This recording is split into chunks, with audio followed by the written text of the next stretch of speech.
Welcome again. आज हम लोग यूपी स्पेशल के बचे हुए भाग को कंप्लीट करेंगे। इसके पहले के वीडियो ने आप लोगों ने काफी पसंद किया।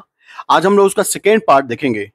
इसके पहले के वीडियो में हम लोगों ने ऊपर के सारे चैप्टर्स जैसे कि संक्षिप्त अवलोकन, भौतिक विन्यास, जलवायु एवं मृदा, प्राकृतिक वनस्पतियां एवं वन्य जीव और नदियां, झीलें, आर्द्र भूमियां, साथ में पशुपालन, सिंचाई, बहुउद्देशीय परियोजना, पर्यटन, उद्योग, खनिज, ऊर्जा व संसाधन, परिवहन, इतिहास और कला, संस्कृति व उत्सव के साथ साथ स्थापत्य कला को भी हम लोगों ने देखा था। उसके साथ ही हम लोग साहित्य व पत्रकारिता वाले चैप्टर्स को भी हम लोगों ने कवर किया था। आज हम लोग देखेंगे जनजातियां और उसके अलावा शिक्षा, स्वास्थ्य, शोध संस्थाएं, संग्रहालय, राजनीतिक व प्रशासनिक व्यवस्था और कुछ महत्वपूर्ण योजनाओं के साथ साथ सेंसस 2011 के बारे में हम लोग विस्तार से देखेंगे। हम आपको बता दें कि इस बार सेंसस से बहुत सारे सवाल यूपी के समीक्षा अधिकारी और सहायक समीक्षा अधिकारी में पूछे गए थे, तो इसलिए समीक्षा अधिकारी, मेरा मानना है कि आपको वीडियो के अंत तक बने रहना चाहिए ताकि आपको ऑप्टिमम इसका आउटपुट मिल पाए। बहरहाल आज हम लोग अभी शुरू करेंगे जनजातियां। इससे आए हुए सभी सवालों को हम लोग देखेंगे। साथ में थोड़ा बदलाव किया गया है, हम आपको बता दें। पहले आज हम लोग जनजातियों के बारे में उसका एक ब्रीफ डिस्कशन देखेंगे, उसके बाद से हम लोग इसके सवालों को कंटिन्यू करेंगे। इससे आपको ऑप्टिमम और अब हम लोग अनुसूचित जनजातियों के बारे में विस्तार से देखेंगे ताकि आपको अनुसूचित जनजातियों वाले कोई भी सवाल गलत। सबसे पहले हम लोग जानेंगे कि भारत की कुल अनुसूचित जनजातियों की संख्या का 1.1% भाग उत्तर प्रदेश में पाई जाती है। उत्तर प्रदेश की कुल जनसंख्या में अनुसूचित जनजाति 2011 की जनगणना के अनुसार 0.6% है। ध्यान रखना है, दो डेटा हम लोगों ने देखा। पहला कि भारत की कुल अनुसूचित जनजाति का 1.1% उत्तर प्रदेश में पाया जाता है। पहला फैक्ट हमें याद रखना है कि 1.1% एसटी जनसंख्या जो है, पूरे भारत की जितनी एसटी जनसंख्या उसका 1.1% उत्तर प्रदेश में निवास करती है।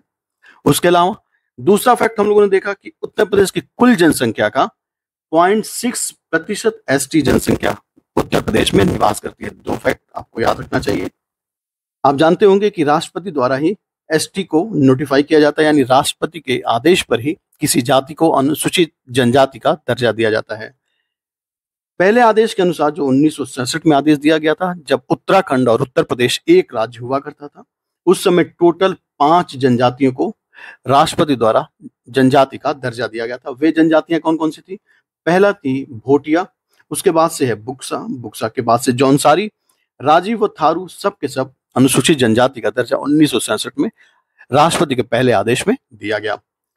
उसके बाद से 2003 के संशोधन के बाद जब उत्तराखंड राज्य उत्तर प्रदेश से अलग हो जाता है, तब 10 अन्य जनजातियों को अनुसूचित जनजाति का दर्जा प्रदान किया गया। वर्तमान में उत्तर प्रदेश में टोटल 15 जनजातियों को अनुसूचित जनजाति का दर्जा प्राप्त है। राइट। उत्तर प्रदेश में पाई जाने वाली प्रमुख जनजातियां कौन कौन सी हैं? पहला है गोंड जनजातियां, यानी शेड्यूल्ड ट्राइब। बहुत बार लोगों को एससी और एसटी में कंफ्यूजन होता है। एससी होते हैं शेड्यूल्ड कास्ट और एसटी होते हैं शेड्यूल्ड ट्राइब, ठीक है, जिन्हें जनजातियां भी कहा जाता है। वर्तमान में उत्तर प्रदेश में 15 जनजातियों को अनुसूचित जनजाति का दर्जा प्राप्त है। उसमें पहला है गोंड, उसके बाद से बुक्सा, थारू, राजी, जौनसारी, खरवार। यह जो है उत्तर प्रदेश में पाई जाने वाली प्रमुख जनजातियां हैं। इसके अलावा और भी जनजातियां हैं जो अल्प मात्रा में पाई जाती हैं। सबसे इंपॉर्टेंट फैक्ट है ये है कि अक्सर ये सवाल पूछा जाता है कि उत्तर प्रदेश में पाई जाने वाली सबसे बड़ी जनजाति समूह कौन सी है, तो वो है गोंड। इससे सवाल पूछे जाते हैं। ये ध्यान रखना है कि गोंड उत्तर प्रदेश में पाई जाने वाली सर्वाधिक जनसंख्या वाली जनजाति है। उसके बाद से आता है खरवार, देन आता है थारू। कभी कभार इसे सीक्वेंस में लगाने के लिए सवाल पूछे जाते हैं, तो आपको ध्यान रखना है सबसे पहले स्थान पर है गोंड, उसके बाद से खरवार और तीसरे स्थान पर आता है थारू। और थारू ही एक जनजाति है उत्तर प्रदेश की जो दीपावली को शोक के रूप में मनाती है। इसके अलावा और भी थारू के संबंधित कुछ फैक्ट देख लीजिए। थारू जनजाति उत्तर प्रदेश के तराई क्षेत्र जैसे कि लखीमपुर खीरी, बहराइच, बलरामपुर, श्रावस्ती, महाराजगंज में निवास करती है। जिलों में ये निवास करती हैं। थारू जनजाति के लोग खेती, पशुपालन व व्यवसाय भी करते हैं। इसके अलावा इनके बारे में यह जान लेना चाहिए कि ये होली त्योहार को बड़े हर्षोल्लास के साथ मनाते हैं। इसके साथ ही ये लोग मुख्यतः काली, भैरव, वीर, झारू, गरार व देवहार आदि देवी देवताओं की पूजा करते हैं।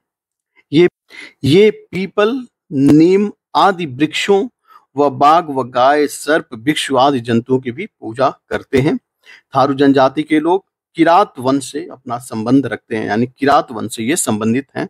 कभी कभार सवाल पूछे जाते हैं कि थारू जनजाति के लोग किस वंश से संबंध रखते हैं या किस वर्ष से संबंधित हैं, तो ये वंश है किरात वंश। थारू जनजाति के लोग का मुख्य आहार जो है वह है चावल। दोपहर व रात्रि के भोजन के लिए थारू मिजनी और बेरी शब्दों का प्रयोग करते हैं। दोपहर के खाने के लिए वे लोग मिजनी और रात्रि के खाने के लिए बेरी शब्द का प्रयोग करते हैं।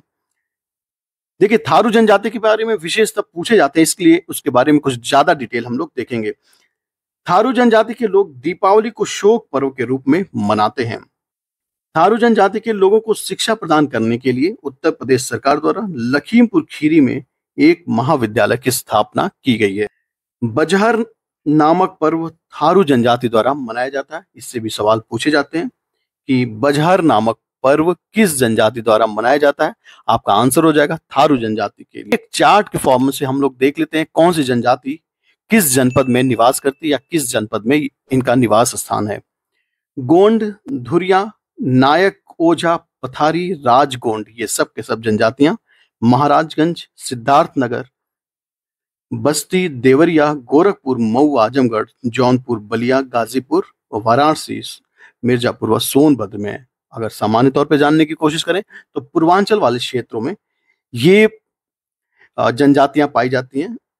पूर्वांचल के साथ साथ मिर्जापुर और सोनभद्र में ये जनजातियां पाई जाती हैं। कौन कौन सी जनजातियां? तो गोंड है, धुरिया है, नायक है, ओझा है और पथारी के साथ साथ राजगोंड, ये सब की सब जनजातियां पूर्वांचल और सोनभद्र प्लस मिर्जापुर में पाई जाती हैं। खरवार जनजाति के बारे में भी पूछा जाता है, तो ये देवरिया में, बलिया में, गाजीपुर और वाराणसी तथा सोनभद्र में ये जनजातियां पाई जाती हैं। सहरिया, ये आपको याद रखना है। सहरिया जनजाति के बारे में देख लीजिए, तो ये ललितपुर में ये जनजाति पाई जाती है या निवास करती है।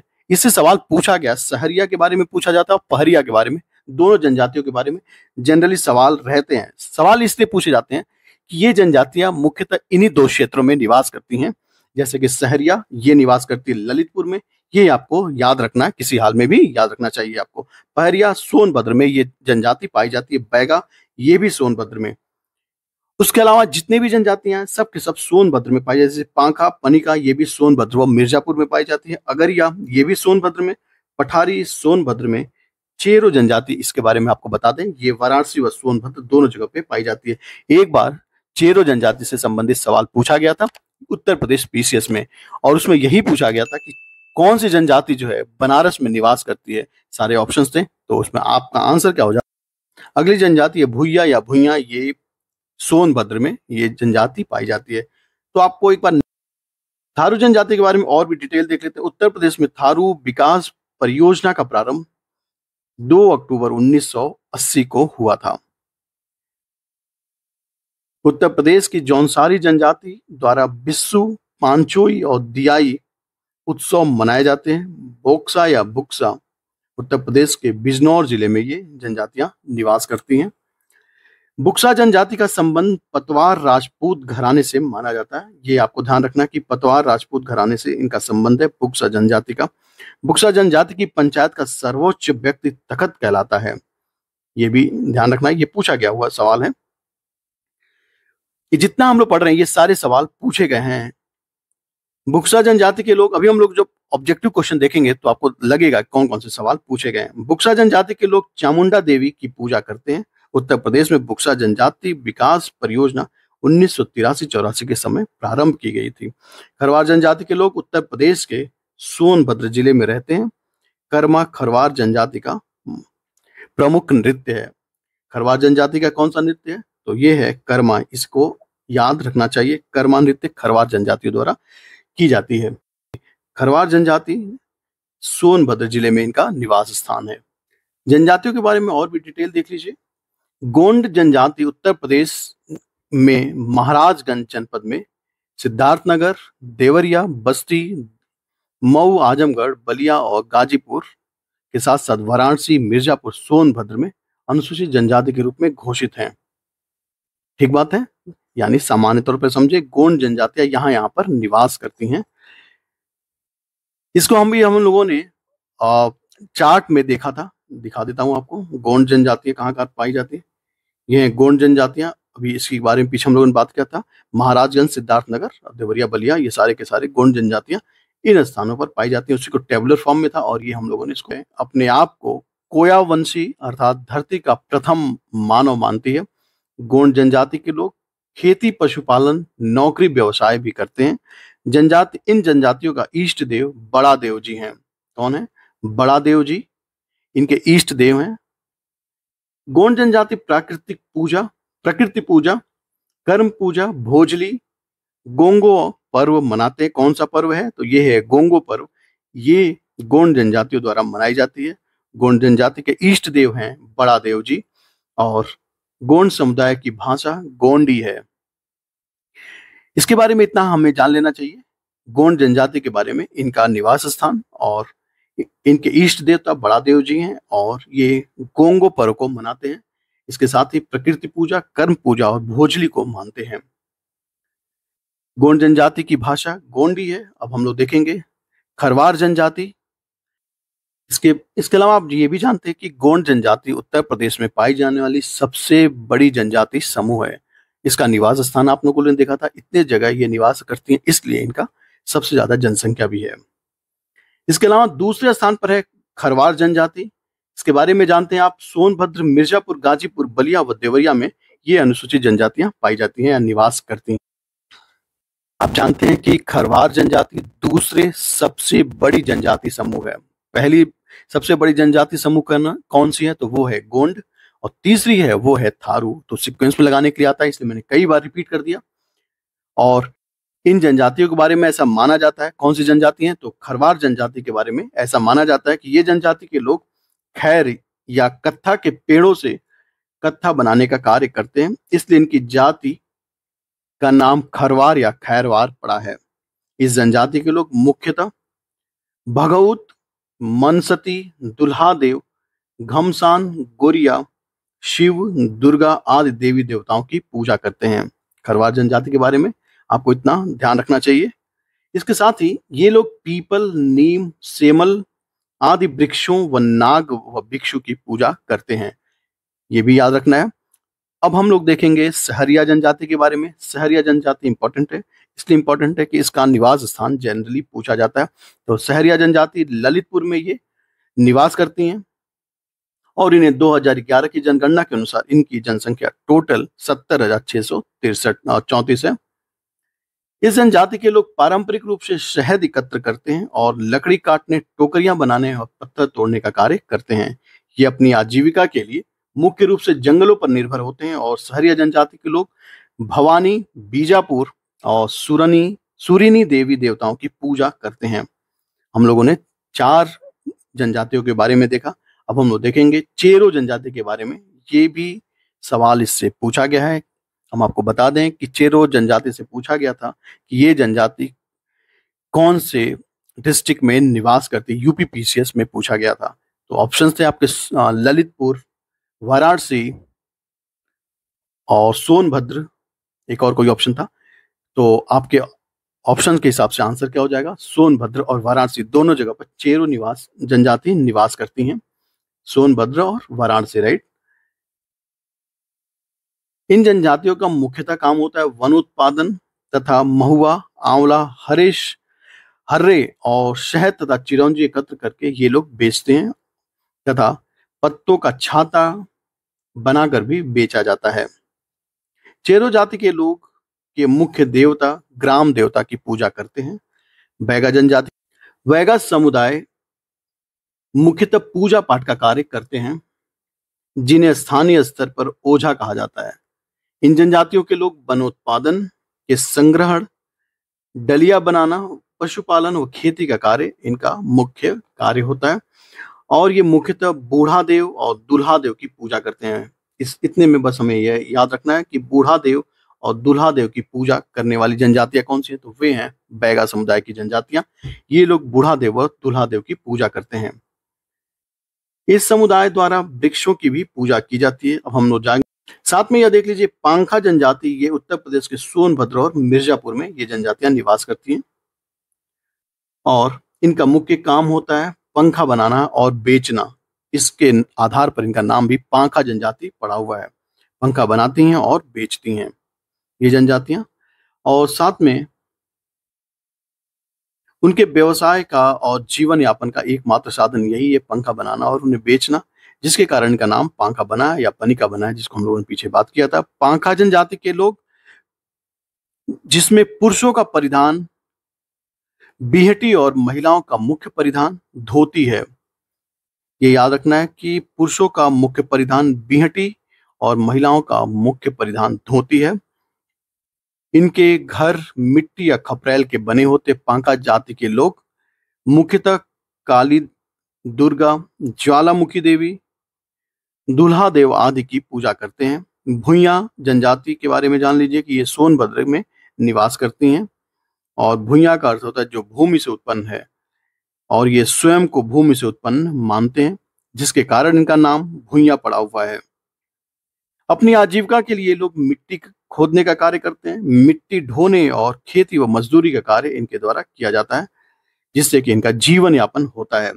इन जनजाति के लोग हिंदू देवी देवताओं की भी पूजा करते हैं।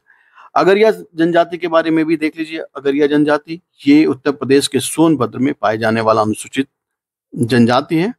इसकी जनसंख्या 17,376 है, जो कि इंपॉर्टेंट नहीं है, इसे हमें नहीं जानना है। इनका मुख्य कार्य क्या होता है? लोहे के औजार बनाकर मार्केट में बेचना, यही इनका मुख्य कार्य है। लोहे के औजार बनाना इनका मुख्य कार्य है और इनके घर फूस व खपरेल के बने होते हैं। इनकी जनजाति के लोग दुर्गा, लोहासुर, ये लोहासुर के बारे में पूछा गया, लोहासुर की पूजा कौन सी जनजाति द्वारा की जाती है? तो ये अगरिया जनजाति द्वारा लोहासुर की पूजा की जाती है।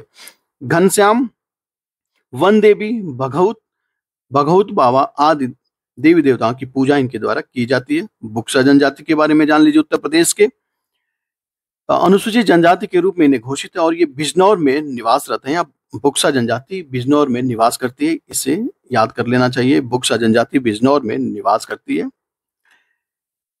भारत सरकार द्वारा इस जनजाति को उत्तर प्रदेश के आदिम, आदिम का क्या मतलब होता है कि सबसे प्राचीनतम या बहुत प्राचीन जनजाति के रूप में इन्हें स्वीकार किया गया है। 2011 की जनगणना के अनुसार इनकी संख्या 4710 है। बुक्सा समुदाय के लोगों द्वारा मजदूरी का कार्य किया जाता है और साथ में खेती का कार्य किया जाता है। ये लोग मुख्यतः काशीपुर की चामुंडा देवी की पूजा ये लोग करते हैं। पठारी जनजाति के बारे में देख लीजिए। उत्तर प्रदेश के सोनभद्र जिले में पठारी जनजाति निवास करती है। पठारी जनजाति के लोग सोनभद्र में सोन नदी की तराई में सलवन के आसपास पहाड़ी गांव में निवास करते हैं। 2011 की जनगणना के अनुसार इनकी संख्या 132 है, न्यूनतम है। ये अपनी आजीविका के लिए मुख्यतः पूजा पाठ व कृषि कार्यों पर निर्भर रहते हैं। ये लोग जंगलों से मुख्यतः वनोत्पाद को एकत्र कर उसे विक्रय करते हैं, इससे इनका जीवन यापन होता है। पहरिया जनजाति के बारे में ये इंपॉर्टेंट है।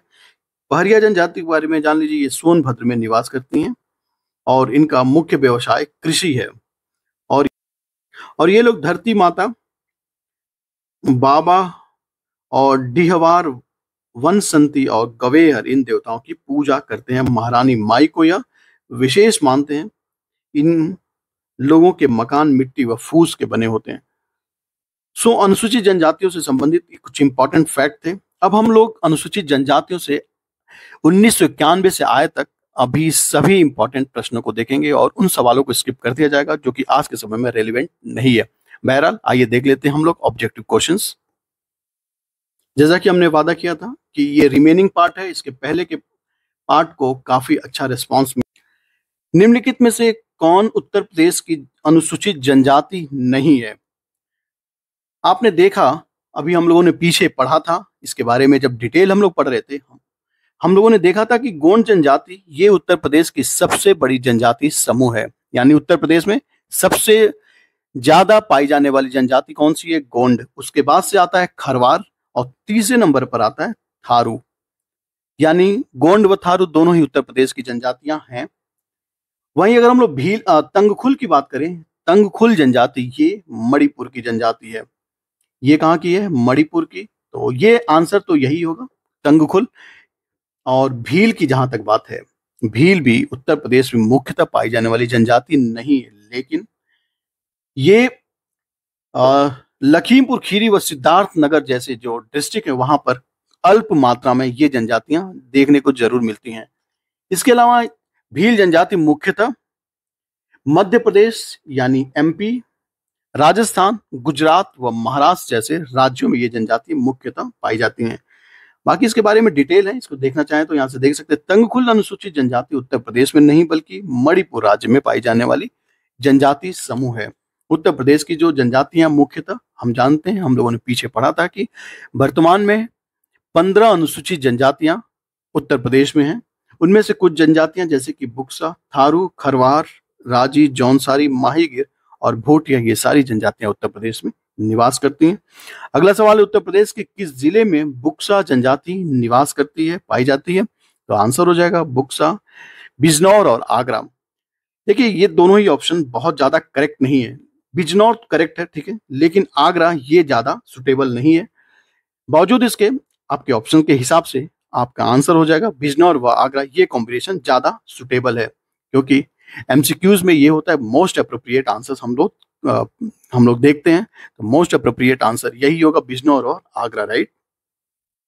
इनके बारे में हम लोगों ने डिटेल पीछे पढ़ लिया है, फिर भी अगर आपको पढ़ना चाहें तो देख सकते हैं कि बुक्सा ये भोक्ष जनजाति उत्तर प्रदेश के बिजनौर और आगरा में पाई जाती है। इन जनजाति के लोगों का कद और आंखें छोटी होती हैं और पलके भारी, चेहरा चौड़ा और नाक चपटी होती है। ये इनकी विशेषता है। बुक्सा जनजाति के ये लोग मुख्यतः हिंदी भाषा बोलते हैं।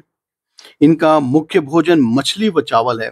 इस जनजाति के लोगों का पारंपरिक वेशभूषा धोती कुर्ता व सदरी और सिर पर पगड़ी इनका मुख्य पहनावा है। महिलाओं के लिए पारंपरिक अगर पहनावे की बात करें तो लाल, नीले व काले रंग की छीट, लहंगी, चोली, अंगिया के साथ साथ ओढ़नी इनका मुख्य वस्त्र है या इनका मुख्य पहनावा है। ध्यातव्य है कि महिलाएं राजस्थानी, मेवाड़ी व राजपूतों के समान सिर पर इडरी के द्वारा ऊंचा जूड़ा बांधती हैं। तो ये बुक्सा जनजाति के बारे में इनकी विशेषता है, इसको आप देखना चाहें देख लीजिएगा। उत्तर प्रदेश में कौन सी जनजाति सबसे ज्यादा लोकप्रिय है? आंसर हो जाएगा थारू। ये उत्तर प्रदेश की सबसे ज्यादा सबसे बड़ी जनजाति समूह है। इनके निवास स्थल है सिद्धार्थनगर, बलरामपुर, श्रावस्ती और भी जो पूर्वांचल के क्षेत्र है वहां पर ये जनजातियां निवास करती हैं। ये अपने आप को किरात वंश से संबंध बताती हैं, यानी ये किरात वंश से संबंधित हैं। इनके कद छोटे, चौड़ी मुखाकृति के साथ साथ पीले रंग के ये होते हैं। पारंपरिक वस्त्र की बात करें तो पुरुष धोती पहनते हैं और महिलाएं और बड़ी सी चोटी रखते हैं, जो हिंदुत्व का प्रतीक है। ध्यातव्य कि उत्तर प्रदेश में गोंड व खरवार के बाद थारू तीसरी सबसे बड़ी जनसंख्या समूह वाली जनजाति है। अगला सवाल है, निम्नलिखित में से उत्तर प्रदेश के किस जिले में अगरिया जनजाति का निवास स्थान है या निवास करते हैं? आपके ऑप्शंस देख लीजिए। गाजियाबाद, गाजीपुर, उसके बाद से मिर्जापुर और चौथा ऑप्शन है सोनभद्र। आसान है, इसका आंसर हो जाएगा सोनभद्र में अगरिया जनजाति निवास करती हैं। अगला सवाल देख लेते हैं।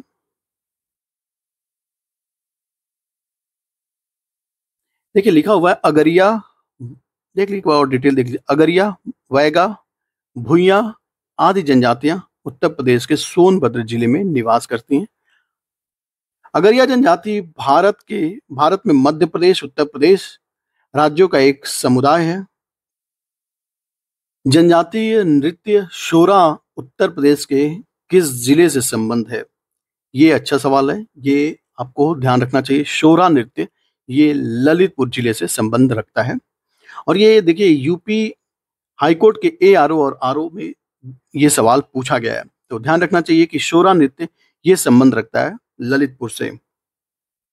उत्तर प्रदेश के किस जिले में शोरा नृत्य मनाया जाता है? ललितपुर। अगेन देखिए पुलिस कांस्टेबल री एग्जाम जो हुआ था उसमें भी ये सवाल पूछा गया है। निम्नलिखित में से कौन सी जनजाति उत्तर प्रदेश व उत्तराखंड से संबंध रखती है? थारू जनजाति, और उत्तर प्रदेश की ये तीसरी सबसे बड़ी जनजाति समूह है। ये भी ध्यान रखना चाहिए, 2015 पीसीएस जे में पूछा गया है। निम्नलिखित में से कौन सी अनुसूचित जनजाति उत्तर प्रदेश के वाराणसी जिले में नहीं पाई जाती है? हम आपको बता दें, हम लोगों ने चेरो जनजाति के बारे में बहुत विस्तार से देखा था कि चेरो जनजाति ये वाराणसी में पाई जाती है या इनका निवास स्थान वाराणसी है। और इससे सवाल यूपी पीसीएस में भी एक बार पूछा गया था कि चेरो जनजाति कौन से डिस्ट्रिक्ट में पाई जाती है। आपके ऑप्शन दिए गए थे 4, तो उसमें आंसर आपको हो जाता है वाराणसी, राइट। तो चेरो जनजाति वाराणसी जिले में पाई जाती है। और खरवार ये भी जनजातियां वाराणसी जिले में निवास करती हैं। गोंड जनजातियां भी वाराणसी जिले में छिटपुट अवस्था में दिखती हैं। देखिए, ये सवाल पूछा गया था आरओ मेंस 2021 में पूछा गया और जीआईसी लेक्चरार 2021 में ये सवाल पूछा गया है। आंसर क्या हो जाएगा? सहरिया इसका आंसर हो जाएगा। सहरिया जनजाति कहाँ पर पाई जाती है या निवास करती हैं? तो ये हो जाएगा ललितपुर, राइट। तो ये हो जाएगा इसका आंसर, सहरिया जनजाति ललितपुर में निवास करती हैं। आगे के सवाल देख लेते हैं हम लोग। ये डिटेल है, अगर आप देखना चाहें तो देख सकते हैं। उत्तर प्रदेश के वाराणसी जिले में सहरिया जनजाति नहीं पाई जाती है। सहरिया जनजाति ललितपुर में पाई जाती है। साथ में यह भी जान लीजिए, वाराणसी में पाई जाने वाली अन्य जनजातियां कौन कौन सी? चेरो है, गोंड है, खरवार है, धूरी, ओझा, नायक, पथारी आदि जनजातियां उत्तर प्रदेश के वाराणसी में निवास करती हैं। अगरिया जनजाति, बैगा जनजाति और भुइया अनुसूचित जनजातियां उत्तर प्रदेश के निम्नलिखित जिलों में से किसमें मुख्यतः निवास करती हैं? ये निवास करती हैं सोनभद्र में। ये पूछा गया था बीयू 2019 में और पीसीएस मेंस 2017 में ये सवाल पूछा गया था, इसे भी ध्यान रख लेना चाहिए। उत्तर प्रदेश और उत्तराखंड राज्यों में निम्नलिखित जनजातियों में से किसमें युवा गृह प्रथा का प्रचलन है? ये भी एसीएफ आरएफओ मेंस में 2019 में पूछा गया है। तो ये भोटिया जनजातियों में आज भी युवा गृह प्रथा का प्रचलन है, जिसे रंग बंग भी कहा जाता है। अगला सवाल है कि उत्तर प्रदेश में निम्नलिखित में से कहां पर अनुसूचित जातियों की संख्या सर्वाधिक है, यानी एससी शेड्यूल कास्ट? तो ये हो जाएगा सीतापुर। इसके अलावा सीतापुर के अलावा ये पहले स्थान पर है सीतापुर, या जहां पर सबसे अधिक एससी मिलते हैं। उसके बाद से प्रयागराज, उसके बाद से हरदोई। तो ये भी सीक्वेंस आपको ध्यान रखना चाहिए। 2018 मेंस में ये पूछा गया। उत्तर प्रदेश के तराई क्षेत्र में निम्नलिखित में से कौन सी अनुसूचित जनजाति पाई जाती है? तराई क्षेत्र में कौन सी अनुसूचित जनजाति पाई जाती है? बुक्सा। देखिए, 3 बार ये सवाल पूछा गया था मेंस 2013 में, आरएफ एग्जाम 2016 में और आरएफ 2018 में ये सवाल रिपीटेड है। तो इसका इंपॉर्टेंस आप देख सकते हैं। बुक्सा जनजाति के लोग मुख्यतः तराई क्षेत्र में मुख्यतः बिजनौर व आगरा जिले में पाए जाते हैं। छोटी छोटी ग्रामीण बस्तियों में रहने वाले इन लोगों को राजपूत के पटवार घराने से संबंधित किया जाता है। खासी मेघालय में पाई जाने वाली जनजाति है। भोटिया ये उत्तराखंड में पाई जाने वाली जनजाति है। गोंड उत्तर प्रदेश के गोरखपुर, देवरिया, बलिया व आदि क्षेत्र में पाई जाने वाली जनजातियां हैं। तो आंसर और सवाल दोनों ही आपको ध्यान रखने हैं कि सवाल ये है कि उत्तर प्रदेश के तराई क्षेत्र में कौन सी अनुसूचित जनजाति पाई जाती है? आंसर हो जाएगा बुक्सा। बाकी जनजाति के बारे में हम लोगों ने देखा। अगला सवाल देख लेते हैं। निम्नलिखित में से कौन सा युग्म सही सुमेलित है? इसको मैच करना है, बताना है कौन सा सही सुमेलित है। भोटिया जनजाति ये दिया हुआ है बाराबंकी, जो कि पूरी तरह गलत है। ये फिलहाल उत्तराखंड यानी यूके के गढ़वाल डिस्ट्रिक्ट में भोटिया जनजातियों का निवास स्थान है। बुक्सा या जिसे बुक्सा लिखा हुआ है या बुक्सा, दोनों ही जनजातियां सेम है, जो कि बिजनौर में पाई जाती हैं। ये करेक्ट है। राजी जनजातियां ये गोरखपुर दिया गया है, जो कि इनकरेक्ट है। ये फिलहाल उत्तराखंड की जनजातियां हैं। थारू जनजाति, हालांकि उत्तर प्रदेश में भी कहीं कहीं ये राजी जनजाति पाई जाती हैं, निवास करती हैं। थारू जनजाति ये बांदा दिया है, ये भी इनकरेक्ट है। तो सही सुमेलित कौन सा हो जाएगा, ज्यादा अप्रोप्रिएट हो जाएगा? बुक्सा बिजनौर, यही आंसर हो जाएगा आपका। निम्नलिखित जनजातियों में से किसकी जनसंख्या उत्तर प्रदेश में सर्वाधिक है? देखिए, ये सवाल पूछा गया 2008 में, 92 में और 2014 में, लेकिन इसका आंसर अभी तक अपडेट नहीं किया गया। आंसर क्या हो जाएगा इसका? थारू नहीं होगा, बल्कि यहाँ पर क्या हो जाएगा? गोंड। तो इसलिए आंसर क्या हो जाएगा? गोंड। गोंड के बाद दूसरे सबसे बड़ी जनजाति समूह है खरवार और तीसरी सबसे बड़ी जनजाति समूह वो है थारू। तो ये ध्यान रखना है। भारत कि निम्नलिखित में से किन राज्यों में थारू जनजाति का निवास स्थान है? तो स्पष्ट है कि उत्तराखंड व उत्तर प्रदेश में थारू जनजाति का निवास स्थान है। दीपावली को शोक के रूप में मनाते, ये सवाल आरओ मेंस में पूछा गया, बीईओ मेंस में पूछा गया और लोअर में भी ये सवाल पूछा गया। पूछ रहा है कौन सी जनजाति दीपावली को शोक के रूप में मनाती है? ये है थारू जनजाति, ये दीपावली को शोक के रूप में मनाती हैं। निम्नलिखित में से कौन सी अनुसूचित जनजाति बिजनौर जिले में निवास करती है? अनुसूचित जनजाति कौन सी? बिजनौर में माहीगीर और बुक्सा दो जनजातियां जो है बिजनौर में निवास करती हैं, इसलिए आंसर क्या हो जाएगा? ऑप्शन सी माहीगीर, ये जनजातियां बिजनौर में निवास करती हैं। माहीगीर जनजाति का निवास स्थान बिजनौर जिले के नजीबाबाद क्षेत्र में। इनका मुख्य व्यवसाय मत्स्य पालन है और ये मछुआरा जनजाति से संबंध रखती हैं। इनका मुख्य व्यवसाय क्या है? मत्स्य आखेट के अतिरिक्त जो माहीगीर मजदूरी व रिक्शा करने का कार्य ये लोग करते हैं और जनरली ये इस्लाम धर्म को अपनाते हैं। कौन लोग हैं? ये माहीगीर जनजाति जो है इस्लाम धर्म को अपनाते हैं। ये भी सवाल पूछा जाता है कि कौन सी जनजाति उत्तर प्रदेश की है जो इस्लाम धर्म को अपनाती है? तो आंसर हो जाएगा माहीगीर जनजाति, ये इस्लाम धर्म को मानती हैं। बांदा जनजाति के पाठा क्षेत्र की मुख्य निवासी हैं, ये हो जाएगा खरवार, ऑप्शन डी इसका आंसर हो जाएगा। इसके अलावा कुछ डिटेल्स दिए गए, चाहे तो आप इसे पढ़ सकते हैं। आइए एक बार बांदा जनपद के पाठा क्षेत्र में मुख्यतः खरवार जनजाति का निवास स्थान है। ये इनके अतिरिक्त ये जनजाति प्रदेश के देवरिया, बलिया, गाजीपुर, सोनभद्र और आदि जिले में ये पाई जाती हैं। बाकी और भी कुछ जनजातियां हैं जैसे कि कोल जनजाति, ये करछना प्रयागराज। बाकी कुछ और भी अन्य जनजातियां जैसे कि कोल, करछना प्रयागराज में, मेजा तहसील व शंकरगढ़ में कोल जनजातियां का निवास है। कोरबा ये सोनभद्र, भील ये मध्य प्रदेश में, खरिया झारखंड व ओडिशा, खरवार, बांदा, देवरिया, गाजीपुर, बलिया, वाराणसी व सोनभद्र। उत्तर प्रदेश की निम्नलिखित जनजातियों में से कौन सी बहुविवाह प्रथा को आचरित करता है या व्यवहार में रखा है? तो ये हैं जौनसारी जनजातियां, ऑप्शन ए, ये बहुविवाह प्रथा को आज भी अपनाते हैं। जौनसारी इसका आंसर है ऑप्शन ए। आगे का सवाल हम लोग को देख लेना चाहिए। जौनसारी मुख्यतः उत्तराखंड की प्रमुख जनजाति है। उत्तराखंड के पुरला क्षेत्र में ये जनजातियां पाई जाती हैं। ये जनजातियां बहुविवाह प्रथा को आचरित करती हैं या उपयोग में लाती हैं या इनका व्यवहार में रखती हैं। इसके अलावा बुक्सा जनजाति कुछ हद तक बहुविवाह व विधवा विवाह का भी प्रचलन है इन जनजातियों में। ये सवाल देख लीजिए, भारत सरकार ने किस वर्ष उत्तर प्रदेश में 10 नई आदिवासी जनजातियों को सूचीबद्ध किया है, नोटिफाई किया? आंसर हो जाएगा 2003 में। और पहला 1967 में 5 जनजातियों को नोटिफाई किया गया था जब उत्तराखंड और उत्तर प्रदेश एक में सम्मिलित थे, राइट?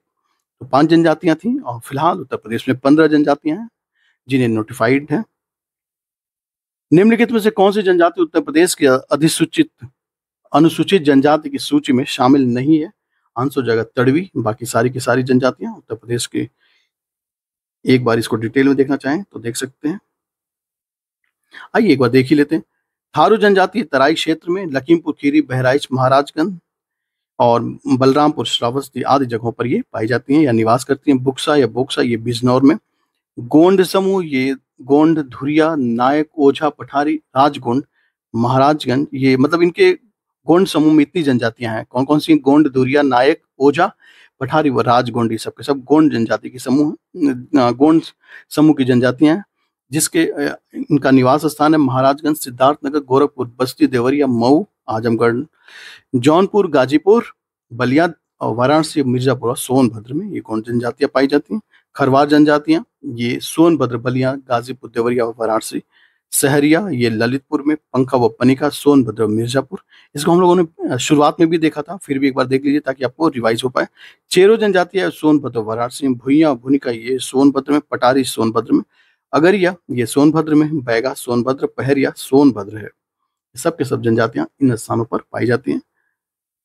ये सब के सब सवाल जो है आज तक उत्तर प्रदेश राज्य सरकार द्वारा कराई गई सभी परीक्षाओं में पूछे गए सभी प्रश्न हैं।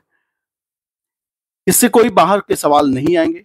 अब हम लोग देखेंगे शिक्षा व्यवस्था, शोध संस्थाएं और संग्रहालय, इनसे संबंधित सवालों को हम देखेंगे।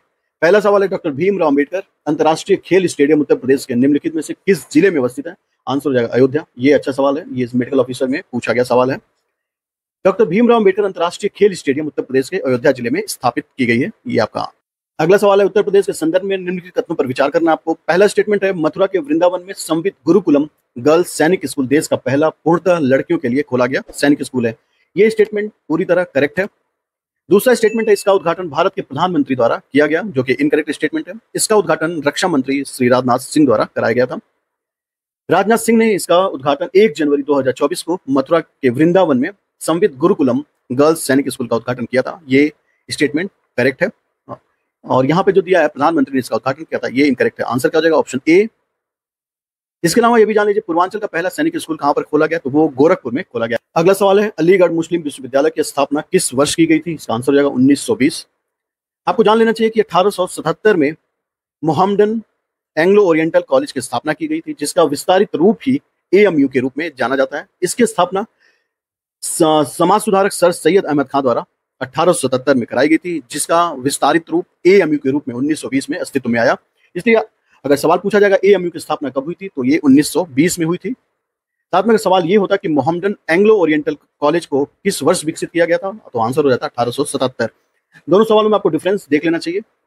उत्तर प्रदेश का कौन सा शहर हिंदी व संस्कृत भाषाओं में विशेषज्ञता संस्थानों के लिए जाना जाता है? आपके आंसर्स क्या हो जाएंगे? देखिए इसमें मल्टीपल आंसर हैं। वाराणसी और लखनऊ दोनों ही आंसर करेक्ट हैं। राजा महेंद्र प्रताप राज्य विश्वविद्यालय कहां पर स्थापित किया गया है? ये अलीगढ़ में। उत्तर प्रदेश का पहला खेल विश्वविद्यालय कहां पर स्थापित होगा? ये सवाल है। इसका आंसर हो जाएगा मेरठ, राइट। ये 2021 में एआरओ हाई कोर्ट के पेपर में पूछा गया है। अगला सवाल है, मदन मोहन मालवीय किस विश्वविद्यालय के संस्थापक थे? आंसर हो जाएगा बनारस हिंदू विश्वविद्यालय। मदन मोहन मालवीय द्वारा 1916 में बनारस हिंदू विश्वविद्यालय की स्थापना की गई थी। इसमें मुख्य भूमिका एनी बेसेंट ने भी निभाई थी। निम्नलिखित में से उत्तर प्रदेश के किस शहर में भारत के राष्ट्रपति द्वारा सितंबर 2021 में उत्तर प्रदेश राष्ट्रीय कानून विश्वविद्यालय की नींव रखी गई? आंसर हो जाएगा प्रयागराज। भारतीय दाल शोध संस्थान कहां पर अवस्थित है? इसका आंसर हो जाएगा कानपुर, जिसकी स्थापना आईकार द्वारा 1983 में कराई गई थी। आईकार क्या होता है? भारतीय कृषि अनुसंधान परिषद ने 1983 में भारतीय दाल शोध संस्थान की स्थापना कानपुर में की थी। आईकार जो कि कृषि अनुसंधान एवं शिक्षा विभाग कृषि मंत्रालय भारत सरकार के अंतर्गत एक स्वायत्त शासी संस्थान है, यानी ऑटोनोमस बॉडी है, जिसकी स्थापना 16 जुलाई 1929 को imperial council of agriculture research के नाम से जाना जाता है। आईसीआर देश में बागवानी, मत्स्यिकी, पशुपालन सहित कृषि के क्षेत्र में समन्वय, मार्गदर्शन व अनुसंधान प्रबंधन के लिए एक सर्वोच्च निकाय है। तो सबसे इंपॉर्टेंट बात क्या है कि भारतीय दाल शोध संस्थान कहां पर है? ये कानपुर में। यही सवाल पूछा जाता है। साथ में यह भी जान लीजिए आईसीआर यानी आईकार का स्थापना 1983 में किया गया था। उत्तर प्रदेश में टोटल कितने आईआईटीज हैं? तो इसका आंसर हो जाएगा 2। आईआईटी बीएचयू है और आईआईटी कानपुर है। ऑप्शन सी इसका आंसर हो जाएगा। डॉक्टर एपीजे अब्दुल कलाम तकनीक विश्वविद्यालय का शासकीय अभियांत्रिकी कॉलेज नहीं है। आंसर हो जाएगा मोतीलाल नेहरू तकनीकी संस्थान। ये सवाल आसान है। अगला सवाल है, निम्नलिखित में से कौन सा युग्म सही सुमेलित नहीं है? आपके ऑप्शन है बाबा भीमराव अंबेडकर यूनिवर्सिटी लखनऊ, ये ऑप्शन करेक्ट है। Uttar Pradesh university of medical science Etawah, ये भी करेक्ट ऑप्शन है। देखेंगे कौन सा सही सुमेलित नहीं है। अगला ऑप्शन देख लेते हैं, डॉक्टर भीमराव अंबेडकर यूनिवर्सिटी आगरा लिखा हुआ, ये भी करेक्ट है। छत्रपति साहू जी महाराज यूनिवर्सिटी, ये लिखा हुआ फैजाबाद, जो कि इनकरेक्ट है। ये कहां पर? ये है कानपुर में। आंसर क्या हो जाएगा? ऑप्शन डी, ये सही सुमेलित नहीं है। निम्नलिखित में से कौन सा कृषि विश्वविद्यालय उत्तर प्रदेश में स्थित नहीं है? इसका आंसर हो जाएगा ऑप्शन सी, जीबी पंत कृषि व प्रौद्योगिकी विश्वविद्यालय, ये उत्तराखंड में अवस्थित है। अगला सवाल, उत्तर प्रदेश में कौन सा एक ओपन यूनिवर्सिटी है? तो ये राजर्षि टंडन ओपन विश्वविद्यालय, जो कि उत्तर प्रदेश के प्रयागराज में अवस्थित है। इसकी स्थापना 1999 में हुई थी। अगला सवाल है, ललित कला संस्थान उत्तर प्रदेश में कहां पर अवस्थित है? इसका आंसर हो जाएगा लखनऊ, जिसकी स्थापना 8 फरवरी 1962 को उत्तर प्रदेश सरकार के संस्कृति विभाग के अंतर्गत पूरी तरह से वित्त पोषित स्वायत्त निकाय के रूप में स्थापित किया गया था। तो ये ध्यान रखना है, ललित कला अकादमी जो कि 1962 में इसकी स्थापना की गई थी, यह लखनऊ में अवस्थित है, राइट। पंडित दीनदयाल उपाध्याय पशु चिकित्सा विश्वविद्यालय कहां पर अवस्थित है? आंसर हो जाएगा मथुरा। इसकी स्थापना 2001 में उत्तर प्रदेश सरकार की थी। ये ध्यान रखना आपको कि पंडित दीनदयाल उपाध्याय पशु चिकित्सा विश्वविद्यालय मथुरा में अवस्थित है। भारत का पहला ट्रांसजेंडर विश्वविद्यालय उत्तर प्रदेश के निम्नलिखित में से किस जिले में स्थापित किया जाएगा? आंसर रहेगा कुशीनगर, राइट। अगला सवाल है, संस्कृति मंत्रालय ने उत्तर प्रदेश के किस शहर में भारतीय विरासत संस्थान खोलने की घोषणा की है? आंसर हो जाएगा गौतम बुद्ध नगर, जिसे नोएडा के रूप में पॉपुलरली जानते हैं। तो ये ध्यान रखना है आपको, उत्तर प्रदेश संस्कृति विश्वविद्यालय कहाँ पर खोलने की बात की गई है, तो ये नोएडा या गौतम बुद्ध नगर इसका आंसर हो जाएगा। एक बार इसके बाद, भारत सरकार के संस्कृति मंत्रालय ने यूजीसी अधिनियम 2019 के तहत उत्तर प्रदेश के गौतम बुद्ध नगर नोएडा में भारतीय विरासत संस्थान इंडियन इंस्टीट्यूट ऑफ हेरिटेज को एक डीम्ड यूनिवर्सिटी के रूप में स्थापित किए जाने का निर्णय लिया गया है। तो हमें ध्यान, भारत सरकार के संस्कृति मंत्रालय ने यूजीसी अधिनियम 2019 के तहत उत्तर प्रदेश के गौतम बुद्ध नगर नोएडा में भारतीय विरासत संस्थान इंडियन इंस्टीट्यूट ऑफ हेरिटेज को एक डीम्ड यूनिवर्सिटी के रूप में स्थापित किए जाने का निर्णय लिया है। तो आपके सवाल ऐसे पूछे जाएंगे कि भारतीय विरासत संस्थान उत्तर प्रदेश में कहां पर स्थापित किए जाने का निर्णय किया गया है, तो यह आंसर हो जाएगा गौतम बुद्ध नगर नोएडा, राइट। उत्तर प्रदेश में केंद्रीय कृषि विश्वविद्यालय को कहां पर स्थापित किया जाएगा? केंद्रीय कृषि विश्वविद्यालय, राइट, इसको ध्यान रखना आपको। केंद्रीय कृषि विश्वविद्यालय, इसकी स्थापना झांसी में किया जा रहा है। ये सवाल पूछा गया है इलाहाबाद हाई कोर्ट एआरओ में 2021 का जो पेपर हुआ था उसमें ये सवाल पूछा गया है। उत्तर प्रदेश का एसएन मेडिकल कॉलेज कहां पर अवस्थित है? आंसर हो जाएगा आगरा। एसएन का फुल फॉर्म क्या है? सरोजनी नायडू मेडिकल कॉलेज, जिसकी स्थापना गोरखपुर में की गई है। कौन से वर्ष भारतेंदु नाटक अकादमी की स्थापना की गई थी? ये भी इंपॉर्टेंट सवाल है, इससे सवाल जरूर पूछे जाते हैं। इसका आंसर हो जाएगा 1975। भारतेंदु नाटक अकादमी की स्थापना 1975 में उत्तर प्रदेश में की गई थी। इसका पूर्व में नाम था भारतेंदु नाट्य केंद्र, राइट। अगली बात है, उत्तर प्रदेश में एपीजे अब्दुल कलाम तकनीकी विश्वविद्यालय कहां पर अवस्थित किया गया है? ये है लखनऊ में। हाल ही में अलीगढ़ में फिल इन द ब्लैंक्स है कि किसकी स्मृति व सम्मान में एक राजकीय विश्वविद्यालय की आधारशिला रखी गई है? राजा महेंद्र प्रताप। इसके बारे में डिटेल देख लीजिए। उत्तर प्रदेश सरकार ने अलीगढ़ में राजा महेंद्र प्रताप की स्मृति और सम्मान में 2021 में एक राजकीय विश्वविद्यालय स्थापित करने की आधारशिला रखी है। इस विश्वविद्यालय का निर्माण वर्ष 2023 तक लगभग पूर्ण कर लिया गया है, राइट। भारत के प्रसिद्ध स्वतंत्रता सेनानी, शिक्षाविद और समाज सुधारक रहे जाट नेता Raja Mahendra Pratap Singh Mohammad Anglo Oriental college, जो कि वर्तमान में एएमयू के पूर्व छात्र थे, उन्होंने अफगानिस्तान में पहली निर्वासित सरकार का भी गठन किया था। एक और सवाल, बनारस हिंदू विश्वविद्यालय की स्थापना किस वर्ष की गई थी? आंसर हो जाएगा 1916, ठीक है, बी ऑप्शन हो जाएगा। सितंबर 1989 में न्यूज प्रिंट प्रोजेक्ट की स्थापना कहां पर हुई है? आंसर हो जाएगा मुरादाबाद। निम्नलिखित में से किसने बनारस हिंदू विश्वविद्यालय की स्थापना की थी? मदन मोहन मालवीय ने। भारतीय पशु चिकित्सा अनुसंधान संस्थान कहां पर है? तो ये है बरेली इज्जत नगर। इससे अक्सर सवाल पीसीएस में एआरओ और भी उत्तर प्रदेश सरकार द्वारा कराई जाने वाली परीक्षाओं से ये सवाल जरूर पूछे जाते हैं। आईवीआरआई कहां पर अवस्थित है? तो ये आंसर हो जाएगा इज्जत नगर बरेली। उत्तर प्रदेश में पंडित दीनदयाल उपाध्याय पशु आरोग्य शिविर योजना का उद्देश्य क्या है? तो इसका उद्देश्य दुग्ध उत्पादन को बढ़ावा देना, नाम से स्पष्ट है। गवर्नमेंट बुद्ध संग्रहालय कहां पर अवस्थित है? इसका आंसर हो जाएगा गोरखपुर। राजकीय बुद्ध संग्रहालय गोरखपुर में स्थित है। इसकी स्थापना 1986-87 में राव गढ़ताल परियोजना के तहत इसका स्थापना किया गया था। इस संग्रहालय में बौद्ध, जैन व हिंदू धर्म से संबंधित प्रस्तर मूर्तियां, मृण मूर्तियां और वास्तुकला के अवशेष, साथ में लघु चित्र व सिक्कों की कलाकृतियों के उल्लेख मिलते हैं। हाल ही में अलीगढ़ में राजा महेंद्र प्रताप सिंह के नाम पर एक विश्वविद्यालय की आधारशिला रखी गई है, जिसका उनके पिता का नाम क्या था? राजा महेंद्र प्रताप सिंह के पिता का नाम था राजा घनश्याम सिंह। निम्नलिखित में से कौन सा तथ्य असंगत है? मैच करने वाला सवाल है ये, आपको बताना है कौन सा मिसमैच है। Birbal Sahni institute of palaeobotany, ये लखनऊ में अवस्थित है, ये करेक्ट स्टेटमेंट है।